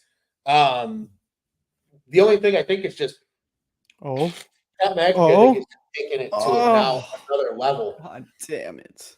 Oh, Dansby. Oh, Dansby. Damn it. Oh, he fucking teased me. If He Dansby did. hit there I for the know, Tiger dude. if that would have happened, this microphone would be on the other side of the room. The helmet I would have would been launched. I would have gone fucking bananas. Oh, you just missed it. He needed that too. He really needed that. A grand slam would have been electric. The I defeat in needed his that face. for my mental sanity We and my needed that. fantasy team. I have him on the bench though tonight because he's been that bad lately. I wish he would have told me I was a jackass for benching him, but he didn't. That's what happened to Corbin Carroll for me. Just I had him on the unbelievable. bench too at one point. Yeah. He was a keeper in one of my leagues too. That one makes He's me gonna really probably proud. be dropped, honestly. Yeah, I just can't believe it. That's just crazy. And then what's the other guy on the Diamondbacks not doing so hot? Gabriel Moreno, the catcher. Moreno, Yeah, I dropped him too. I drafted him to start the season, and he's not doing too hot either. Booty cheeks. Yeah. A lot of fall from grace there. Or the getting to World Series type hangover, maybe. Yeah, maybe. That's entirely possible. That's entirely possible. 206 from Dansby's Criminal. Don't expect him to hit for power, but expect him to at least hit 275. I would make the argument that I would expect him to hit like 260 and hit like 25 bombs. Yeah, I would want to see some power. He's Yeah. not a big power guy, but he should No. be able to run into one from time to time. Yeah. He has 20, more power. 25, I think for Dansby's a fair number. Like that's really what it is. I don't know. Rickus says, is Dexter Fowler coming to save this Cubs team? I don't know if he's coming to save it, but his long heir apparent after him might be in PCA. I don't know if PCA is going to save the team per se, but he might give him a jolt. He could give him a jolt because he has something that a lot of this team doesn't have. He has speed. I mean, he's a difference maker on the base paths with that speed. I love his swag. His swag's a good element to it all. Yeah, do thoroughly enjoy all that. That's Nick, what you want from a young guy like that. 100%. I am going to take a quick breather because I haven't stopped talking for like 4 hours now. I think there's frozen pizza with my name on it, so I'm going to bring some back, but I'll be right back. Go for it, man. You can talk to all the people in the comment section. Can you see the comment? Yeah, I can see it. Oh, okay. I don't know if I can highlight it, but I can see it. Okay. Well, so that's fair enough. It's fair. I'll be back. All right, for sure. All right. They just need to get their offense going. That's what needs to happen. Because the pitching, the bullpen's been kind of rough, obviously. It's been weird because they've shown flashes of really good stuff, but then from time to time, like, they just blow it. And you're just sitting there going, oh. But the offense needs to be much better. I'm disappointed. But this is a 3-run game. This is a game where you got to fight and be in it. But let's look at these comments here.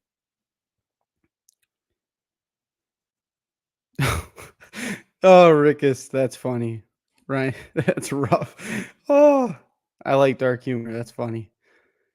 1 run at a time, 100%. We just got to chip away.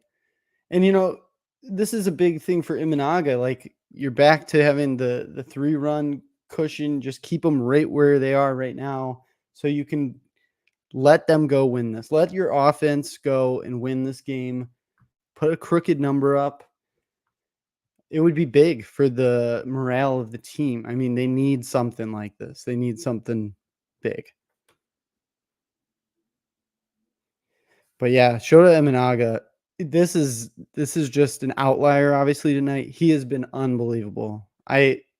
From the very beginning of spring training, I fell in love with him. Personality-wise, obviously, we all love him as Cubs fans, but it's just I loved his stuff. I was watching him pitch, and I'm like, he's going to be filthy. A lot of the talking heads of the National, they were like, well, he's a fly ball pitcher, and he could give up a lot of home runs here in the MLB, might not translate, but no, not at all. Like, he's been very good. And that splitter with the downward action, I think, is helping him a little bit. So there's not as many, fly balls, which is what they say that he is, which he is generally a fly ball pitcher. He has been, but he's been great. I'm so happy with Shota. So there's a lot of good things with the Cubs this year, and it's going to be a fun ride. And this game can turn the season around because it's felt kind of bad lately. We all know that, but we could turn the season around here. Let's see the comments. Yeah.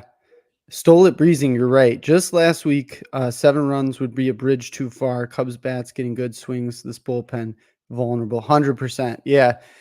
Last week, if 7 runs were on the board, I would have just packed it up. I might have changed the channel. No, I don't do that. My dad does that from time to time, and he misses big moments. I don't turn it off. I do not turn it off unless it's like a severe blowout. Position player in. I'm talking severe blowout. Then maybe I will flip on something else, but I'm still keeping up with it. I'm just one of those fans. I'll watch till the end. I have a lot of hope. But Shota's coming out here very good. I mean, this is going to happen. He was due for a clunker, so you really can't get upset with him. And then luckily this offense tonight looks like they're going to fight, and that's what matters. But yeah, looking over the comments here. Yeah, I agree, Jeff. Yeah, for everyone that doesn't see, it says Jeff said, I think Council should have let Brown go to the distance last night, or at least until the no-hitter was out of the equation. I agree. And it's really controversial right now, that topic with no-hitters, because so many pitchers are getting injured and they're trying to figure out what it is. And there's two schools of thoughts. I mean, there's probably more, but there's the analytics are making them try to throw as hard as they can, figure out the spin rate, and they're putting more and more pressure on their elbow. Could that be it? Maybe. Then there's there's a pitch clock, so they're having to keep going, and they're not getting recovery. So there's two different things. For me, I think you let them go too, Jeff. I agree. I think you let them go. Pitchers have thrown a lot more pitches before and been okay. So it's something that is definitely controversial, but I understood why Craig did it, and I wasn't shocked that Craig did it. I actually texted my dad. I said, what do you think he's going to do? I think he's going to pull him, and sure enough, he pulled him. But it was a great performance. I mean, Ben Brown's an awesome story. What's up, Ron? Ben Brown is an awesome story. That's exactly I've been talking my head off, man. Now you see, dude, when you're on these things by yourself, you just go. It is fun. Dude, it's fun. Yeah.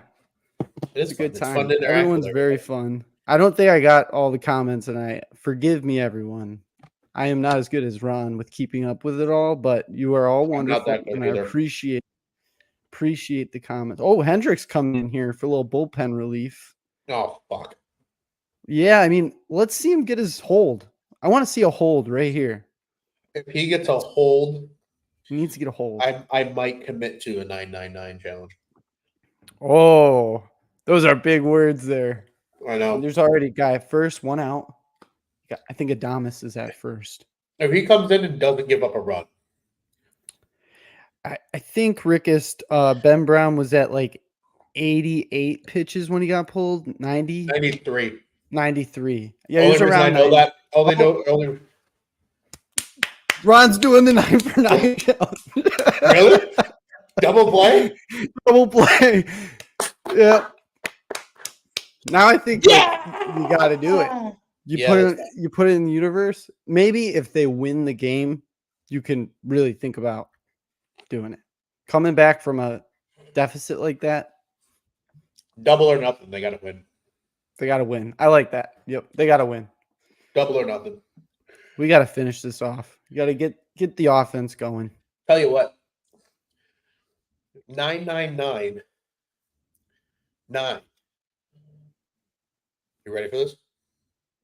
9 hot dogs. 9 beers. 9 shots in 9 innings. But they have to win. They got to come back and win. If they don't win this fucking game, it's not happening. Holy shit. Are you going to do the shots with the beer? Yeah. Probably. You can't take 9 shots at that. No, they would have to be spaced out. Yeah, you have to space it. You better pick a game in which is not a very pitcher duel quick type of game, because you'll be screwed. When are they in Colorado? Let me check. That's perfect. Holy shit. Coach here in the comments says, I bet $100 when the Cubs are down 7-2 to win $1,200. Coach, I hope that happens for you. That's sick. Awesome. The Imrock says no shots of Truly. I don't take shots of Truly. Honestly, take a shot of Truly? Is that even is it a thing? Shot glass. It's gross. Well, I mean, like, yeah, but I would probably do shots of. See, you got to be strategic with it. It's got to be something that somewhat mixes with beer, which to me immediately sounds like whiskey. Jeff says, come on, Cubbies, I want to see this shit. I think at that point, it's got to be probably some type of whiskey. Honestly, you know what I'd probably go with? It's become a a shot staple of mine. If I'm going to shoot whiskey, I'm personally a tequila guy, but I cannot drink tequila and beer. I will absolutely die. Ooh, This yeah. this one would have to be like a Friday night watch along. Like this would have to be well in advance. Actually, Ron, September the 13th, Are they in Friday. Colorado? Are they in Colorado? Yeah. That would be the one. I think that is the one. Yep. That would be the fucking one. I'd probably do shots of Red Stag, which is a Jim Beam whiskey. Ooh, I like Jim Beam. It's technically like I think it's blackberry whiskey Oh. is technically what it is. It's very good. It shoots well, especially if it's cold. Lamrock says it's very strategic. He says he'll do it with us. Hey, shit, that makes it even more fun because then if everybody else is having a good time too, especially if we do it on a weekend. So I'll try. On a weekend, I take more shots to the face than Botox. I don't hate that idea. Jello shots. Jello shots would be fun. Yeah. Jello shots would hurt though by the 9th one. But it could do hell of a hangover. That is a hell of a hangover. All that sugar, unless you do the no sugar ones. One run every inning from here on out, and we win this shit and send Loose to the moon. Hell yeah! It might send me to the moon. We'll see, man. We will see. We will see. Yeah, this offense just has to fight. They early on in the year they showed that they are fighters, and they just got to stick to their identity and continue to fight. That's it. I feel that. I feel that. Lamrock, I too am a big sipping whiskey guy. I got some right here. I may and I confirm nor deny the other part of that. It's something we partake in. So yeah, I will neither confirm nor deny. Neither confirm nor deny as well. So, hey man, I have a nice little Malibu rum drink. I wanted something light. Yeah, with those Simply Mixology little lemonades. Yes, I got one of those and a bottle of pineapple Malibu. I love that. Dude, I love pineapple. Pineapple and tequila has become like one of my favorite mixed drinks. Oh, yeah. Have you ever had pineapple juice and tequila? I was going to say, there's a Mexican restaurant I go to. I can't remember what it is, where I get a spicy, they do the tahini on there, and then it's spicy tequila with pineapple juice. It's really good. I like spicy, so some drinks I get spicy. I'm a big spicy guy too. I got Tabasco sauce on this pizza right now as reference. Ooh, I do the garlic Fresno, the hot ones. I'm big into the hot one sauces. Dude, I want to do a hot one Cubs on Tap live stream challenge. That could be fun. Because how many wings is it? Is it 10? 10 sauces in the hot wings challenge? Is it 10? Is it 10 or is it 9? I think it's 9. I don't know. Yes, Matthew. Hendricks got a double play of all things too out of it. He got a hold. He recorded a hold. Unreal. Which is exactly what we needed, but this is going by quick. What's we call it? Suzuki bomb right here. Come on. Would be nice. It might be delayed. Have no faith, but that would be nice.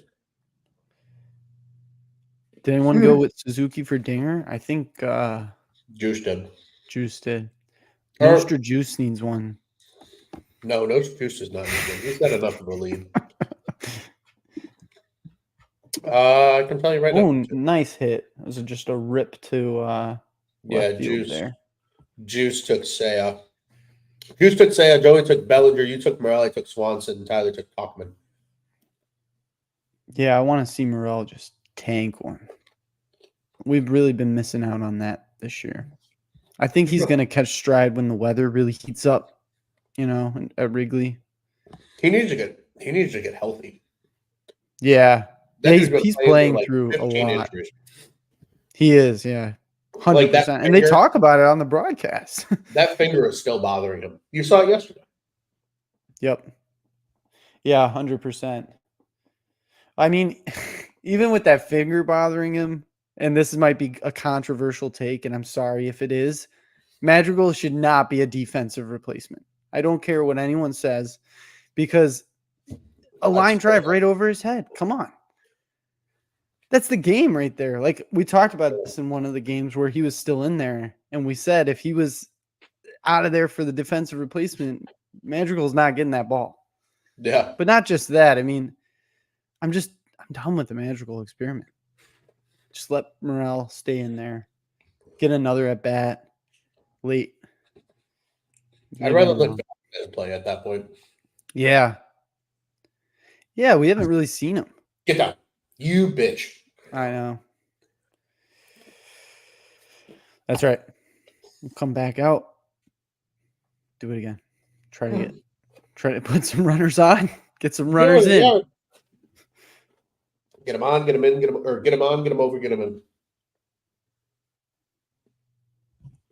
Not a lot of get him in. Not a Jeff.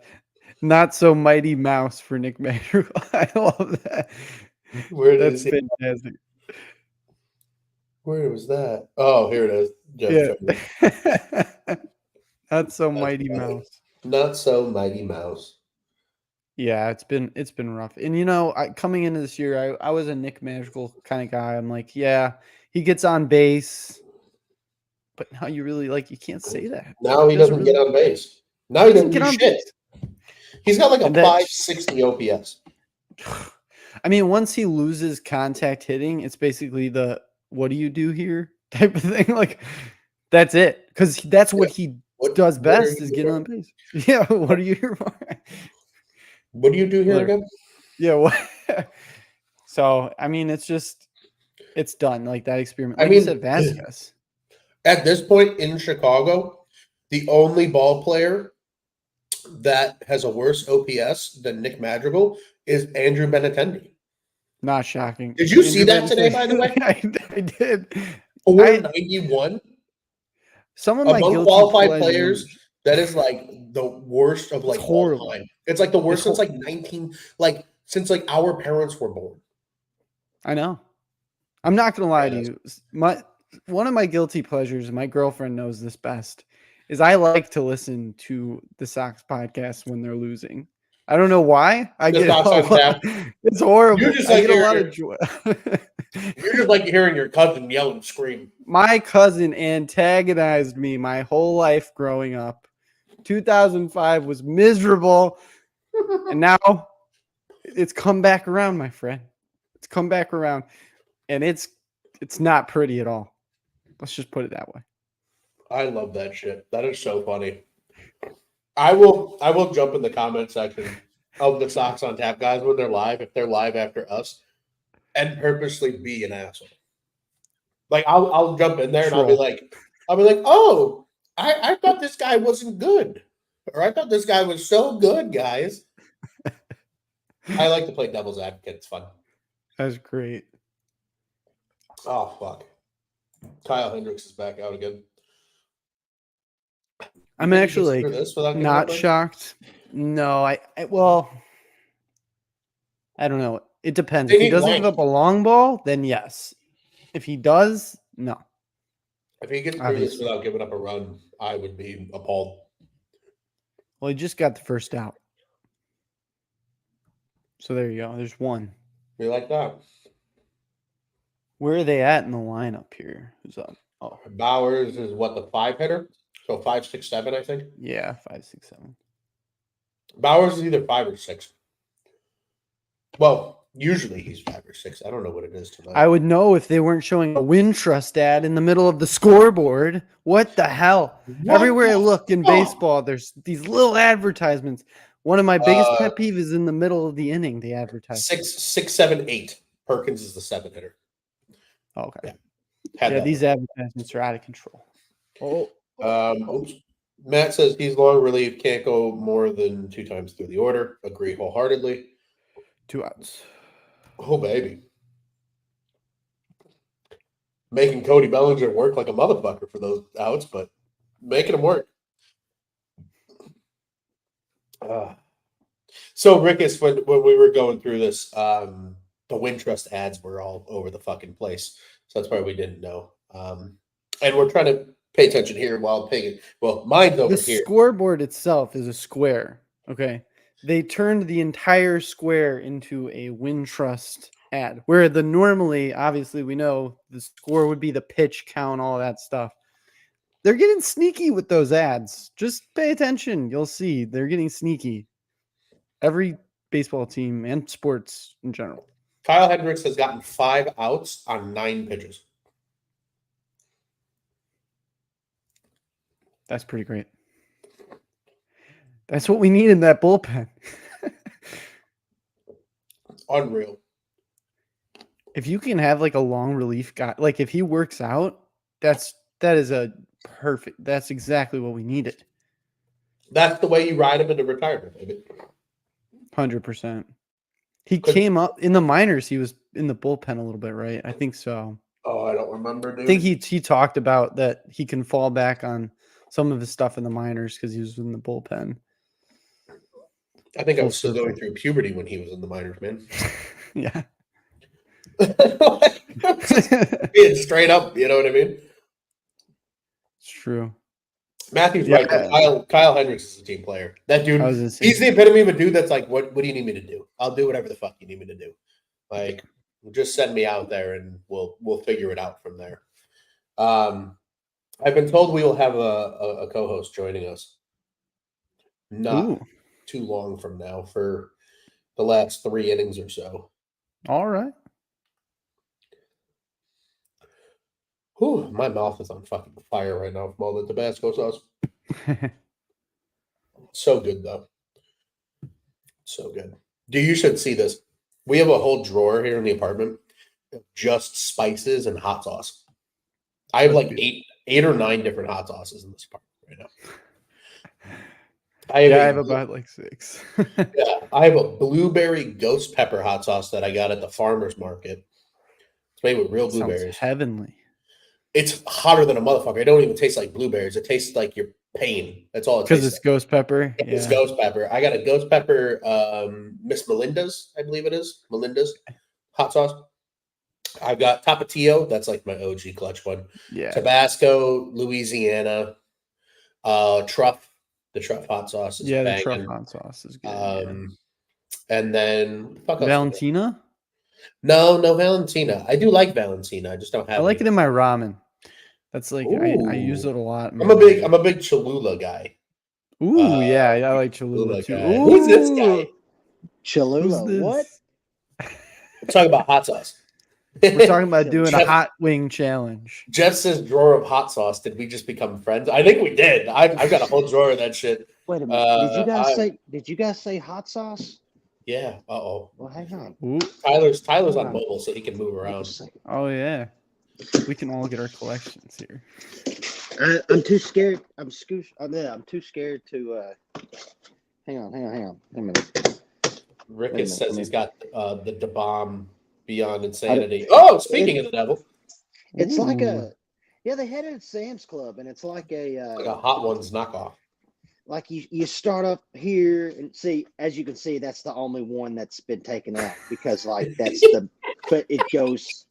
Yeah. I'm scared. That's awesome.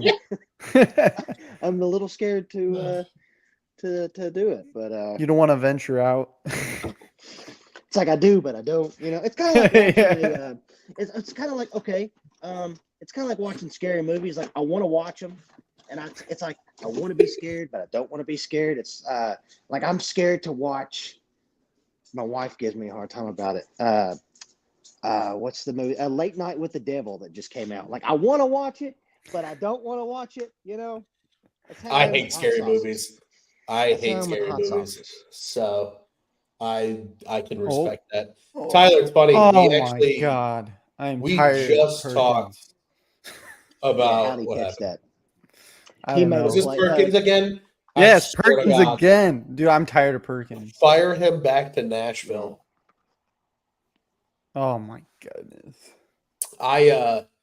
We were actually just talking about a Hot Wings challenge with Cubs on Tap on a live watch along would be hilarious content. That'd be awesome. Also, Tyler, not sure if you were listening along, but I have agreed that if the Cubs come back and win this game, there will be a 9-9-9-9 challenge, which the wrinkle 9. Did you just say 9-9-9? Like 4 nines. 4 nights. 4 nights. So it's 9 hot dogs, 9 beers, and 9 shots in 9 innings. Oh wow. But they have to come back and win this thing. Okay, we're all rooting for a comeback. Yeah, We're rooting for a comeback. Jeff has already jumped here in the comment. I'll show it again because it's absolutely hysterical. When we were talking about this, see if I can find the damn comment. The comment section's been so electric tonight. I can't even find old comments. It's been awesome. They get buried to die. Here it is. Come on, Cubbies. I want to see this shit. That was in relation to the 99999 challenge. Wow. Ricketts says in 9 joints. if you really need that, I might be able to tag in. But then okay. I don't know. I want to survive this team the next day. Ricketts, however you say his name, he actually might make a good point. Like maybe you do that first, and then you just breeze through the rest of it. Oh, That's there you go. There you go. That's a PED at that point. Yeah. That is a PED at that point. All right, boys, we are running out of time real quick. Yeah, we are. No, I caught the inning. Saya had the little bonehead base running play that kind of. Granted, they did score a couple runs that inning, but man, I know. Just makes you. I don't know. Maybe he thought that it was. Who knows? From his angle, he probably thought it was going down the line, but that sucks. What about last night though? Was last night? Was that the start of something? That's what I was saying. It felt like it. It felt like maybe the bats might wake up a little bit. The bats have been fairly awake for most of this game. Yeah, that base is loaded chance there. Ian Happ starting to hit the ball. Yep. Ian Happ hitting from the right side yesterday too with that double. Yeah, I'm going to be honest. In our group text, I was already prepared to because statistically, Ian Happ has not been very good with runners in scoring position, and I was already ready to text you guys when he was up. How's this going? Oh, here we go, and lo and behold, hits a double. Hits a 2 RBI double. So who knows? Maybe that's the start. That's the start he needs. I don't know. Let's hope so. You know what I like about tonight though? Just looking at the stat line. Yeah, Shota didn't have his best stuff tonight, but we talked about he's going to have a game where he's going to get punched in the face early, going to get lit up. I like the fact that Craig Counsell kept him in the game for innings later. Most of the time you have a guy that gives up a 7 spot early, and you're like, oh well, God, this guy's not going to last long. And what did he last 5 1/3 or 5 2/3? Something like that. Yeah, I think it was 5 1/3, I believe. 5 1/3. Yeah, Ooh, Kyle Hendricks is back out there. I might be willing to provide the 99999 challenge if Kyle Hendricks gets through a scoreless outing. And right now, he might be on track for that. He might. Shit. He's recorded 6 outs on 11 pitches. Yeah. Shota went 4 1/3. 4 1/3. Oh, was it? Oh, so he came out in the 5th inning. Yeah, came out in the 5th. He only K'd 1 batter tonight. You know what's crazy? Shota gave up 7 earned runs, and his ERA is still only $1.86. Yeah, that's impressive. Can we talk about how stupid that is for half a second? Can we talk about how dumb that is? That's this unbelievable. Guy gave up. It is pretty. He gave up a touchdown and the fucking extra point, and still has a sub-2 ERA. That's how good he's been this year. It just shows how dominant he's been, man. Absolutely insanity. Tyler, you mentioned about Shota not having his stuff tonight. We actually begged the question. Darren begged it in the comments, and it's already disappeared in the comments. Here it is. Do you think the extra rest screwed with Shota? I begged that question to Nick earlier. If the extra rest screwed with him a little bit. I thought So okay, they had the rain delay or the rain out game on Mhm. what was that, Friday? Friday. Yeah, he was supposed to It pitch. just I don't know. Do you think it okay, do you think it was either an extra rest day or do you think it was surely not because it's May. You don't think that Craig Counsell is like, you know what, screw it. I'm saving Shota for the Milwaukee series because I want him to like just shove it down their throats and I I don't don't know, think like so. I really because do think they were well because you have to recall, and this was something that I brought up with Joey on Monday's show. In the MPB, they pitch every sixth day yeah, versus in the majors where they pitch every fifth day.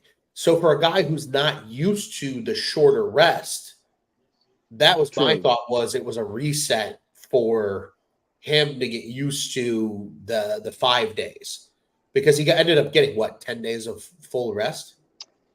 What was his last start? Was it Atlanta? Was Atlanta his last? Was that his last start, Atlanta Yeah, Atlanta. No, no, or no, no. Pittsburgh? Was it Pittsburgh? I'm gonna Google this shit. Hang on a second. Yeah, the game we went to against Atlanta was Justin Steele. The next Yeah. day, no. We saw. Did we see? It's been Shota like so many in a row. Imanaga. I can't remember. Was it Steele or? It was Pittsburgh. It was Pittsburgh. Yeah, and he absolutely fucking shoved against Pittsburgh. 7 innings, Yeah, 4 hits, 1 walk, and 7 punch outs on just 88 yeah. pitches. Yeah. So May 18th was his last start. Kyle Hendricks is going to give up a run. Ron's not going to have to do the 99999 challenge. But yeah, I mean, he Well, was so absolutely okay. fucking electric. Does that the fact that he's like, does that worry you at all? As far as like the whole giving him 6 days of like, do you think that's something that Craig will do throughout the season, or do you think it's something he's going to do maybe just till, okay, hey, All-Star breaks up, and he's kind of like he's good with not doing that anymore. Do you think that's something that like he's going to do in and out during the season? I don't know. I don't think he's going to do it regularly. I mean, Well, here's I here's mean, another thought. I Just feel like they've just kind of already done it a little bit though, because if you look at some of his starts, like just in general, I mean, he had 6 days of rest between his San Diego and Atlanta start because of the off day, yeah, the 7th to the 13th. He pitched the first and then the 7th, so that was what 6 days of rest? No, yeah. because it was the first, second, third, fourth, fifth. Yeah, I mean, so he got extra rest then. So I feel like they've done a pretty good job of giving him kind of that like quote Yeah. unquote sixth day of rest in a lot of periods. Without actually saying it. Yeah, without like purposely doing it. Because like there's been times where he's been, I feel like, pushed back in the rotation by a day just because they're able to do it because of the off days. I think that they've been doing that strategically with the off days. I think this one was just like a hey. And there's also a part of it too, though, if you think about it, where like I think part of the reason that they skipped Shota's start in hindsight now, that's a sword. I've never seen Kyle Hendricks sword somebody at the top of the zone, but here we are. Oh, But don't say that. Damn it. You're ahead of us. They got the out, but Oh, I saw that play. But nobody scored. yeah, someone scored. Oh, now somebody scored. Oh, after the Yeah. fact. Oh, what the fuck are we doing? I mean, That's fucking stupid. It is stupid. Throw home. Why? he had a shot there. Yeah, I mean, he's got a play there. Yeah, Looks like he has a play. He had to play the Going back whole to way. whole- Yep, going- not doing the going back challenge. to- No. Well, I mean, if going they back- come back and win, sure, but Going back to the absolutely whole, had to play at the plate. He absolutely Yeah. fucking had to play at the plate. he did, He yeah. did. I'm so tired. This is of why him. Patrick Wisdom should be fucking playing first base. I don't understand that. You know what? I'm at the point now, he shouldn't even be on the roster anymore. Patrick Wisdom was on this roster to try to provide a spark to a 2021 Cubs team that was fucking failing. Why is he still on the roster in 2020? What got me the most, and we've talked about it, especially with Patrick Wisdom, was everybody early in the season just was like, "Oh man, but Patrick Wisdom's hitting like 300 plus, like He's not Yeah, struggling. Blah blah blah. And in it's like like 6 starts. That was in six it's like starts. exactly because he didn't start the season off on the team. Like he was on the IL to start. I'm pretty sure he was on the IL to start, or like he was hurt at the beginning of the season, and that's He what was. everybody wanted to talk about. Like, oh, he's batting over 300. And it's like it's in 6 starts, and it was in like just different situations. It wasn't like, oh, he played 6 straight games and he's batting 300, and still it was just a span of 6 games, and it just killed me listening and reading about it on Twitter. Just oh no. Oh no. Oh no. Is Willie Adames playing Cubs killer again? You're a little ahead of me. Oh I just put it this man. way: the lights in the stadium are flashing on and off. Ah, Just put it that way. fuck! Okay, well, you know what? Jumping from Patrick Wisdom to Kyle Hendricks. I mean, guys, this is it, right? We said it. We said it his last outing when he made his first outing, like in the 8th inning of whatever game that was. Like, I mean, throw in the meme. You guys have watched Rocky 4. Throw in the meme of Apollo's trainer right now. Just throw in the towel. Throw in the towel. Yeah, literally. Like, Oh man. You're basically now it's almost like to the point where like, come on, this is almost like disrespectful to Kyle. Yeah, honestly, it You know does what I kind mean? of feel that way. It really does. You know what? I think they're absolutely trying to do. I saw somebody say this a little bit earlier this week, or today on the old X app. He hits his 10 years of service time, I think, this weekend, Do which you is think like this? a huge vesting for MLB players. Like if you hit 10 years of service time, you're set for life. You got health insurance for life. You get paid for life. You're Gucci. I think they're just trying to give him that 10 years of service time. I really do think that's A what's going to lot happen. And then they're going to Jason Hayward his ass, and he's going to be on the IL the rest of the season. I really think that's what's going to and happen. and finish. What was it? What was it? A $16 million like option this year? Hey, Jeff even asked. He says, "You think they're keeping Kyle around until he hits 10 years?" I 100% think exactly what it is because they want to do right by him, and they want to say, "Hey, like I think they thought coming into this year that he could at least be an inning eater. You know, even if he was a 4.5 ERA, you know, at least as an inning eater, that's helpful on a team that should be competing. But it really does feel like as soon as he hits that 10 year, he's going on Has the to. IL for the season. It's just tough to watch. It's been there It was is, one outing.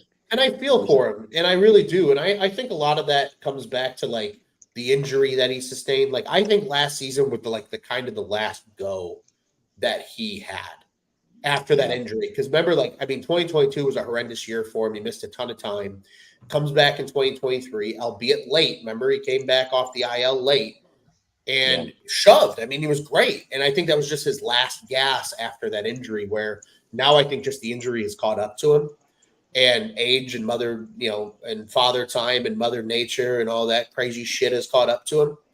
Yeah. And, you know, he's, you know, they want to do right. They really want to do right by him because, like Matthew said, Kyle's Jed's favorite player. Like he said it, like they love Kyle Hendricks, and that's why they want to do right by him. And I think that's fair and that's fine. But like, you can do right by him and then do right by the team as soon as you do right by him, which is let him get his 10 years and then be done with it. I mean, props to him.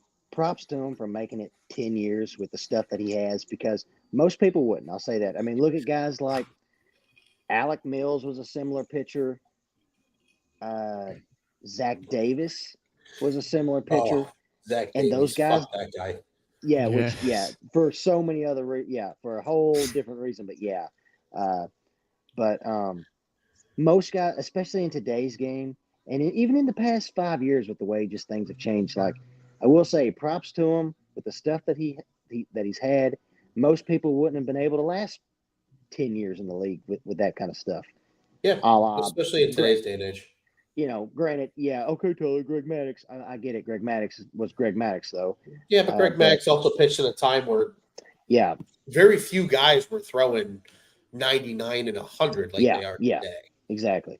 So it was just a different era. That's not a shot at Greg Maddux. He was incredible for what he did. Yeah, and props to him. But like you said, doing right by Kyle, also doing right by the team, because that is one thing that this team does have. It seems like a lot of is they have a lot of depth especially at starting pitching. Starting pitching. Just look at Ben freaking Brown last night, which all season long we've been going back and forth about him. Like we've said it before, as far as like this guy could be the closer. This guy could be I think he should be a fucking starter. And now after last night, you're like, my God, this guy should be a starter. And then same thing, same boat with Hayden Wesneski. Like you could say the same thing about him. Plus like all the guys. I mean, you got Jordan Wicks coming up, who hasn't even. I think Jordan Wicks might go to the bullpen, man. Exactly. Like, he's a guy Ben Brown has been so good as a starter. Javier Assad's been so good as a starter. Like, and another guy that Ron, I think you're about the only person that I've even remotely seen anywhere make this prediction or make this case. Throw a Cade Horton in the bullpen. Cade Horton left the game tonight in AAA after an inning with a back injury. He's being evaluated tomorrow. That one fucking sucks. Brennan Davis is back playing though. Remember when we went through that whole like injury scare? He's back. So well, good. He was, good. Just a scary.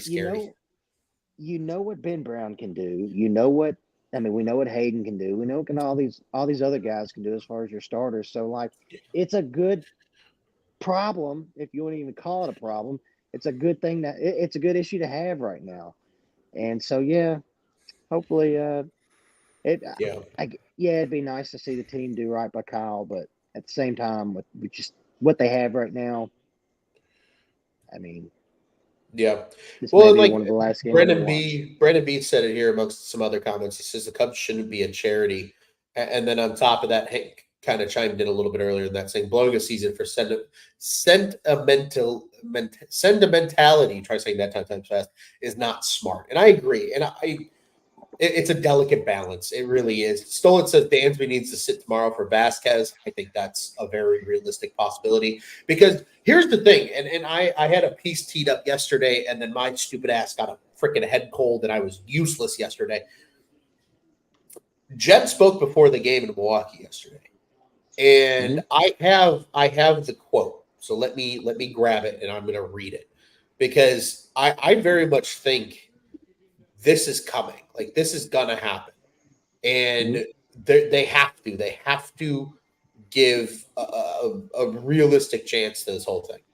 So I don't have the quote laid out. I thought I had the quote laid out, but I'll paraphrase it. So Jed said, he's like, we want to give a realistic shake to these guys that have a proven track record. Absolutely. You want to give veterans a chance. He goes, but if these guys that we have down in the minors continue to hit the way they're hitting, we might have to give those guys a chance and take bats away from the guys that have these proven track records. And I hope that was a wake-up call to that entire fucking clubhouse. I agree. That entire clubhouse. Because I think Jed truly wanted to give every single one of these guys a chance to fix it on their own. And if they're not going to fucking fix it, he's going to fix it for them by taking away at bats. I think a Luis Vasquez has an absolute shot of making a start tomorrow in place of a Dansby Swanson. I think PCA, because I believe it's tomorrow, he can be recalled again after the 10 days in the minors. I think PCA's back on this team ASA fucking P after the week he had, earning International League Player of the Week in AAA. And I think there's a world where if this shit continues with some of these power hitters, especially guys like Seiya Suzuki, I think an Owen Casey might get a look at some point in the not-so-distant future, because he's had a fairly strong season. And I know Matthew a little bit earlier was pining for a guy like Matt Shaw, who, ironically, this is when I know the Cubs organization listens to the Cubs on Tap, because we talked a lot of shit about Matt Shaw not getting called up this year because of his garbage slash line. And he's all of a sudden gotten hot out of nowhere. I think home runs in consecutive games now, leading into today. So he's starting to heat up, it feels like, as a name that people maybe have to keep an eye on. But like I told people early in the season, and people laughed at me for even mentioning Owen Casey's name as a guy that could be called up for this current Cubs team. And of course, I'm trying to get MILB.com to fucking work, and it's not. It's tragic. I got to go to the roster because that's just going to be the easiest way to do this damn thing right now. But with a guy like Owen Casey, Oh, it literally is redirecting me to the MILB page. That's really fucking weird. We got to go to Google. I don't know what's going on with my computer. Somebody's hacking me. Who's hacking me? It's a you don't want to. It's like you don't want to see this during the season because like that means okay, well this team's struggling, but at the same time you do want to see this. It's kind of like when do you remember the off season? It was maybe between 2018 and 2018 2019 when Theo was still here and he made the claim of things are going to change because this roster, these players haven't been like performing up to par or whatever, and kept going on with, but nothing changed. You remember that?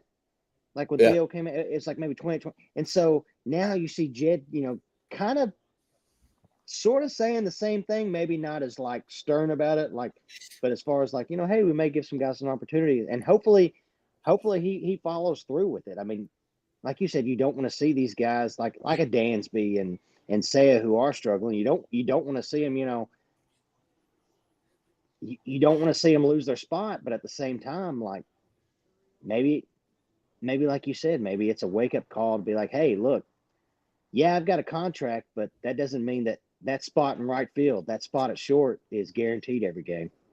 Yeah, and just quickly going back here to what Owen Casey's numbers are. 45 games at AAA Iowa. Mind you, this is as a 21-year-old at AAA. 294, 421, 431 slash line. 3 home runs, 24 driven in, 11 doubles, 47 total hits, 22 runs scored. As a 21-year-old in AAA. I mean, that's a guy that maybe comes up and maybe he struggles a little bit. But guess what? Look what happened when PCA came up and struggled a little bit. He went down to fucking Iowa and slashed he had like a 1,200 OPS the last week that he was in Iowa. Yeah. Great. 3 homers, 4 doubles, 5 multi-hit games. Had probably the home run of the year at any level of baseball. Almost getting hit twice by a 10-year big leaguer in Peralta. Just for his manager to get thrown out of the game and for him to pimp the absolute fuck out of a home run on the 3rd pitch. I mean, he's kind of got his swagger back. And I think a lot of that comes with came up the MLB. He kind of got that monkey off his back of like, hey, I struggled my first time up. It took him a while to get his first hit, right? His first hit was a home run, which led off the fucking bigger picks for Ron Luce for the season. But, that's something that you're going to have to keep an eye on. And amongst the chaos here as well, Rick is, I'll follow this up off of Jeff's. Says Jed also built the farm back up after Theo traded a bunch away. One of the older comments was in regards to the Ben Brown Robertson trade and how well that's panned out. Rick has said building a farm is easy when you're trading away generational talent, finishing bottom of the league and drafting top 10 every year. I would argue the Cubs didn't really trade away generational talent, though. I mean, if we're being brutally honest, I'm about to say something that's probably going to piss off a lot of Cubs fans. Javi Baez, Chris Bryant, Anthony Rizzo were not generational talents. They were very good baseball players, but they were not generational talents. They were not trading Juan Soto. They were not trading Barry Bonds. They were not trading somebody of that nature. There's a difference between generational talent and just complete fan favorite, guys. And I love them. I'm not sitting here poo-pooing any of them. They were all great. Again, they were great baseball players. All 3 of us sitting here on here, like all of us, we fell in love with all 3 of them because what they did to this organization. But the 100%. Writing was, and it's hard. It's hard to be that person on the outside looking in and look at Baez now, look at Bryant now. Like you couldn't have convinced a lot of fans like at the time when they were traded, like, oh well, no, we got to keep them, like extend all of them. Now it's like, could you imagine the headlines now if Javi Baez was on this team instead of a Dansby Swanson, Bryant, who I love him to death. I love Chris Bryant to death, but like it's almost like his body has turned to glass and like just can't stay healthy. And could you just imagine that now? I think some of that with KB is he just like fell out of love with baseball because he's with the fucking and maybe that was part of garbage ass Rockies. Yeah. True. Yeah, that's probably a lot of it, honestly. Yeah, shit happens. Incredible comments, though. This comment section has been blowing up the entire show, and greatly appreciate everybody joining in on this. I'm right here with you, Brandon. This one was from a little bit earlier. It says he hates the fact it's the same story over and over again with the Cubs team. He says the last live watch is the exact same. Yes, Exactly. we have seen a lot of these on these lives. Like I think It's we've only pretty- seen yeah. one win so far, and as a result of it, I think we need to turn the tide around. And that one win, do you guys remember that one win? I do. It was the Arizona game. It was the 999 challenge. Wasn't they it? lost that game. No. Oh, they did lose They lost that game. that. It was the Mets game that they won with the questionable call at the end of the game. Oh, at the plate. That's right. Yeah. Oh, my goodness. That's right. And that game, like, you could argue maybe should have ended. I don't know. I mean, I'm glad it ended the way it did, but Crazy. yeah. Gentlemen, I've got something fun for you guys. I'm looking at the schedule, and we need to get things going. We just do. Plain and simple. Yeah. I volunteer myself as tribute. Okay. The 9999 challenge is going to happen. And I think there's no better day than Friday, June 7th, 6:10 start on the road against the down the street from Tyler Cincinnati Reds. Yeah. I think that might have to be appointment television right now because I think the Cubs need a spark. And I might be My plan is to at least go. I really want to go to at least one of those games. It's the Thursday, Friday, Saturday, Sunday. Yeah, it's a 4-game set. Starts on Thursday. I really want to go so bad. Well, speaking of that, let me just because I think that awesome. Let's do it. I think. Let me just ask you a question. If this team at the end of June, 7 games back. Let's say this team is 7 games back from the division. What do they do? The end of June? By the end of June.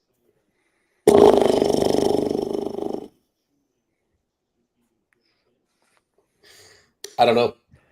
I think, you know what's crazy? I think even being 7 games back at the end of June, I think by the time the deadline rolls around, you can still climb your way back into things. Yeah, especially with their schedule. Their schedule after the month of May gets easier. Now, granted, if this offense continues to fucking suck, it won't matter. But I mean, there's a chance. There's a chance that they could still climb back into it. I mean, shit, look at last year. They came out of the All-Star break under 500. I remember being at that Boston series. Yeah. And sitting there bouncing my head off a wall because we're watching the graphic that talks about the Cubs on MLB Network from Murphy's at 10 o'clock in the morning with a beer in our hands. As it says, the Cubs are the only team below 500 to have 10 or more 10-plus run games this season. The other teams were like the Braves, the Rays, like all these great offenses in baseball. And it was so infuriating. And then that day they went up and put 10 runs up on the Red Sox. It was the belly homer day. I lost my voice that day. It was donezo, game over. Had no voice for like 3 or 4 days after that. So it would be something to keep in mind. Brandon B says he might be in Cincinnati for one of those games, Tyler. He says, let's do a little Cubby. He says, Cubs on tap, open bar party. Shit, I wish we had that kind of money, my guy. If we could do open bar parties, we 100% would for whatever that's worth. I will say, I recommend Brandon. If you do go to Cincinnati, we just got back. We saw the Reds and the Dodgers, and I probably how was that? The game itself was fun. The experience of staying in Cincinnati was a nightmare. Like we almost left. Really? Almost drove home after. Yes, the hotel we stayed at like 5 years ago was like awesome. Had like it was just awesome, and it has turned into how do I say this nicely? A shithole. And I'm telling you, it was. That's a fair ball. It was so bad. that we seriously thought about leaving that night, like after the game. Just we brought our bags. Like I drove to the game, like we checked in at the room, and then we were going to go to the game. And normally I'm like, okay, we'll check in the room. I'll just leave all my stuff here. We'll come back to the room after the game. We'll drive home or drive back to the room, yada yada. And we took our bags and brought them with us to the game. Damn. Wow. On a side note, what's his name? First baseman for the Brewers. Bowers. Last name starts with Bowers is having a horrendous third error. Hate to see it. Poor guy. Man. Yeah, well, he's not a real first baseman. That's part of the problem. But I'm telling you, this is like it's a routine. Like, wow. Sucks to suck. Well, I feel like we've seen Patrick Wisdom make that exact same play how many different times? Yeah, true. You're right. But yeah, Cincinnati though, I can once again confirm it's it's a crap hole. But the game was fun. We saw Ohtani struck out 3 times, but then turned around and hit a triple, so that was pretty cool. But also, speaking of another thing with Cincinnati, I can also reconfirm that Reds fans are just dumb. The fucking worst. I sit in front of this one. Okay, first batter of the game. Me and my wife are sitting there. Mookie Betts is up. Swings and misses at a pitch. They're all hollering and stuff because they're all like, it was pretty fair, 50-50 Reds and Dodgers fans. And she's sitting behind me, just blah, blah, blah. And she, after Mookie Betts swings and misses, she's like, oh, that's been his problem his whole career. He swings at everything. And I look up at the scoreboard and I'm like, Isn't he hitting like 380? I go, he's hitting 330 plus. I didn't know he had a problem. And just, wow, like some people. Some people. Like just said it like I could just hear it now. It's just, that's been his problem his whole career. He swings at everything. I'm like, well, it's done pretty good for him. Indeed. Brandon wants to know how much were your tickets, Tyler, for that Dodgers-Reds game? For the Dodgers game. So we sat in left field, down the left field line. Depending on, so the thing with Cincinnati, depending on what time of day you go, like, so the night game, the way the sun sets, it comes down like on the first base side. So if you go to a night game by about like the first or second inning, the sun's down, so you don't have to worry about like, if you do sit in left field. But we sit out in left field, like really close to the foul pole. But there's not a bad seat there. There's really not. And parking's not bad. It's just Cincinnati, But I really want to try to go at least. I'd like to go either Thursday or maybe even Sunday. Don't know about Saturday. I know Friday. Here's the thing about Friday. So Friday, I'm actually going to be in Louisville for SmackDown, WWE SmackDown. SmackDown. May try to jump in the ring and get a shot at the title. I don't know yet. We'll do it. But yeah, I'm definitely going to try to at least go to one of those games. But yeah, it's it's Cincinnati, but Yeah, I feel that. Fun question for Matthew from a little bit earlier. Why does Tyler's hat look like a duck bill? Like a duck bill? That's a good question because like I've always thought that every time we do a show, I don't know if it's like my head or the hat itself is like wrong or crooked or whatever. But yeah, I'm glad he brought that up because I don't know. It's a good question though. It is a good I feel question. like the kid. I feel like the what's his name? Smalls when he gets that hat and what's his name is like. It's probably because I have like the camera way too close to me, but it's like Smalls on Sandlot. Like what's his name? He's gonna take the hat and go, "Hey, you got a fireplace? Yeah, put it in there." I like it. Skyline chili and the shithole go hand in hand. Yeah, that's fair. I have never eaten Skyline chili. I haven't either. I like never tried it. It sounds awful. I've seen it every time we go to Cincinnati. It's all over the stadium. Sounds terrible. Well, that's all she wrote, boys. Cubs lose 10-6. Yikes. Cubbies lose.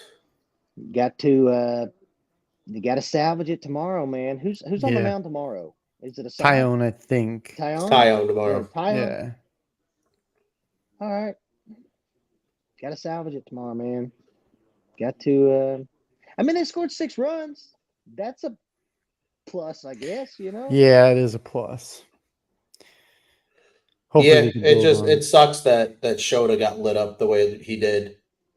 Yeah, but he was due for a said and done. clunker, though. Yeah, and here's the thing: it's like what Ron. I remember me and you talked about it pregame at when I was in Chicago with you. Have a good one, Mark. I would rather it happen right now than in September. Yeah. And we all know it was going to happen. It's going to happen. And to be honest, there was moments in the games that we watched at Wrigley, like balls that were hit, that we looked at each other like, man, come June, July, when it's 90 plus degrees, those balls, instead of being flyouts, could have been, 10 rows back in the bleachers. So yeah, it happened that's true. right now. Maybe he can figure something out next start and kind of like prevent it. Indeed. Yeah, Cubbies are back at it tomorrow. It's an early game. It's a 12-10 game from Milwaukee. It's Tyone versus Colin Rea for the Brewers. Should be a good one. Hopefully the Cubs can salvage a split.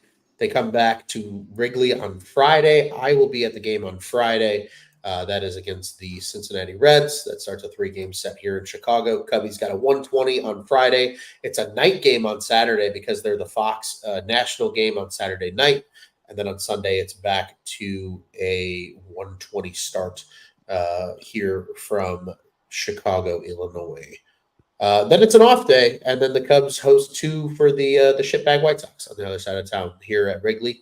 And then it's off to Cincy for 4 more games with the Reds, which – as of now, it looks like June 7th may or may not be the 9999 day. We'll confirm that for sure.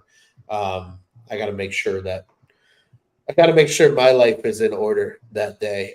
Because admittedly, the next day, for those that don't know, my many hats that I wear, I do call a game that Saturday out in the Quad Cities. So there might be a pause on that. But if it's not that one, already looking at the schedule right now, June 28th could potentially be an opportunity for it. If not that one, then probably July 12th, which would be that Friday before the doubleheader with the Cardinals after that makeup game before the All-Star break. So we'll play things by ear. Would like to do it on the 7th. I think that would be a lot of fun, but we will certainly have to wait and see how that goes. Gentlemen, final thoughts to wrap this thing up. It's a rough stretch right now, but hey, that's baseball, man. Sometimes you win, sometimes you lose, sometimes, boys, sometimes it rains. So I don't know how that helps, but yeah, here we are. We just gotta dig ourselves out of this hole, I guess. Ain't that the truth? Brandon says got to do it ASAP, mix up the mojo. Hey, that's ASAP. That's ASAP. We're gonna try and see what happens. Nick, final thoughts? Yeah, Shota due for a clunker. Said it had to be today. It's like we said, 6 runs though. Let's build on that. I just want to see the offense come back and be the offense it was early on that we were all so excited about. 100%. Tyler, my final thought. Do you recognize this? Please tell me you washed it first. I did. Okay. But yeah, this is exactly what you think it is. I Exactly told the story. what it is. I told the story earlier on the live stream before you two joined of how this was acquired. I told my wife about that helmet. Did you? Yeah. She's like, "Are you serious?" I was like, "Yeah." We watched it. We watched it very thoroughly, actually. Yeah. But yeah, it called my name tonight. I went in the closet. I got my, I feel like everybody thinks probably I don't do laundry, but like this thing gets washed pretty much every time before I wear it. Oh, I'm the same way. But like my world famous tank top that I've worn on this show a nauseating amount of times, and this was just staring at me, and I was like, I was gonna wear a normal hat, but fuck it, we're gonna wear the hard helmet. Yeah. So, you should have had my tie sign it. That'd been so cool. That would have been, I was like right on the brim, just right on the here. Yeah. I love that. I absolutely love that. Maybe we'll have to make that happen in the future. Maybe I'll wear it on Friday to the game and have them sign it. That'd be pretty. That'd be pretty funny. We'll see. We'll see what happens. But, well, gentlemen, I appreciate the two of you for joining us here tonight. This was a lot of fun, despite the outcome of this Cubs game. I appreciate the rock stars in our comment section. This thing has been blowing the absolute fuck up the entire night. Awesome. Yeah. This is probably the most active comment section we've ever had on any Cubs on Tap live stream ever. So this has been fantastic. We sincerely appreciate you guys jumping in and being a part of this whole thing. It really does contribute to the conversation. Like, I think a lot of people don't necessarily understand that the comments do contribute, especially at our level right now. Like, we get just enough comments to be able to have the show while allowing the comment section to be the comment section that it is. It's awesome. So appreciate the hell out of everybody. We will be back tomorrow, Cubs on Tap live, to wrap up this Brewers series, dive a little bit more into some of the storylines, be a little more, a little less all over the place as the watch alongs are, a little more dialed in. Have absolutely no clue who that grouping is for the show tomorrow. I will likely be one of the hosts. I don't know who else will be joining me. And we'll go from there. That'll wrap up the Brewers series. We'll be back following that Red series then at some point, probably on Sunday evening. Will be probably our next two shows, and then maybe a watch along next week for one of those White Sox games. That'd be fun. Ooh, that's next week. I forgot about that. It is next week. I technically have tickets to one of those two games. I might be selling them though, in order to do a watch along. I think that'd be a lot of fun. And we could go from there.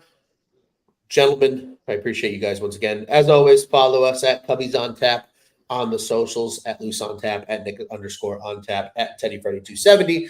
Be sure to follow at Juice on Tap, at Joey Knows Nothing as well, and at Silent Bob_2 for Mr. Bobby Foster.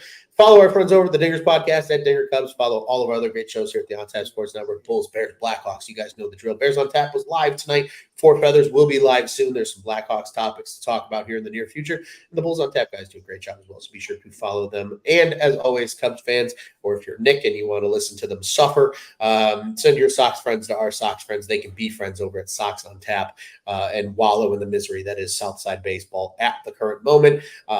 Go check us out, like, subscribe, hit the bell button on YouTube. You'll know when we go live for these watch-alongs, as well as all of our other great shows here, the On Tap Sports Network, and as always, at On Tap Sportsnet on the socials, www.ontapsportsnet.com, the On Tap Sports Network. Go and check out what's on tap in Chicago sports. I'm Ron Luce from Nick Hudson, from Tyler Edmonds.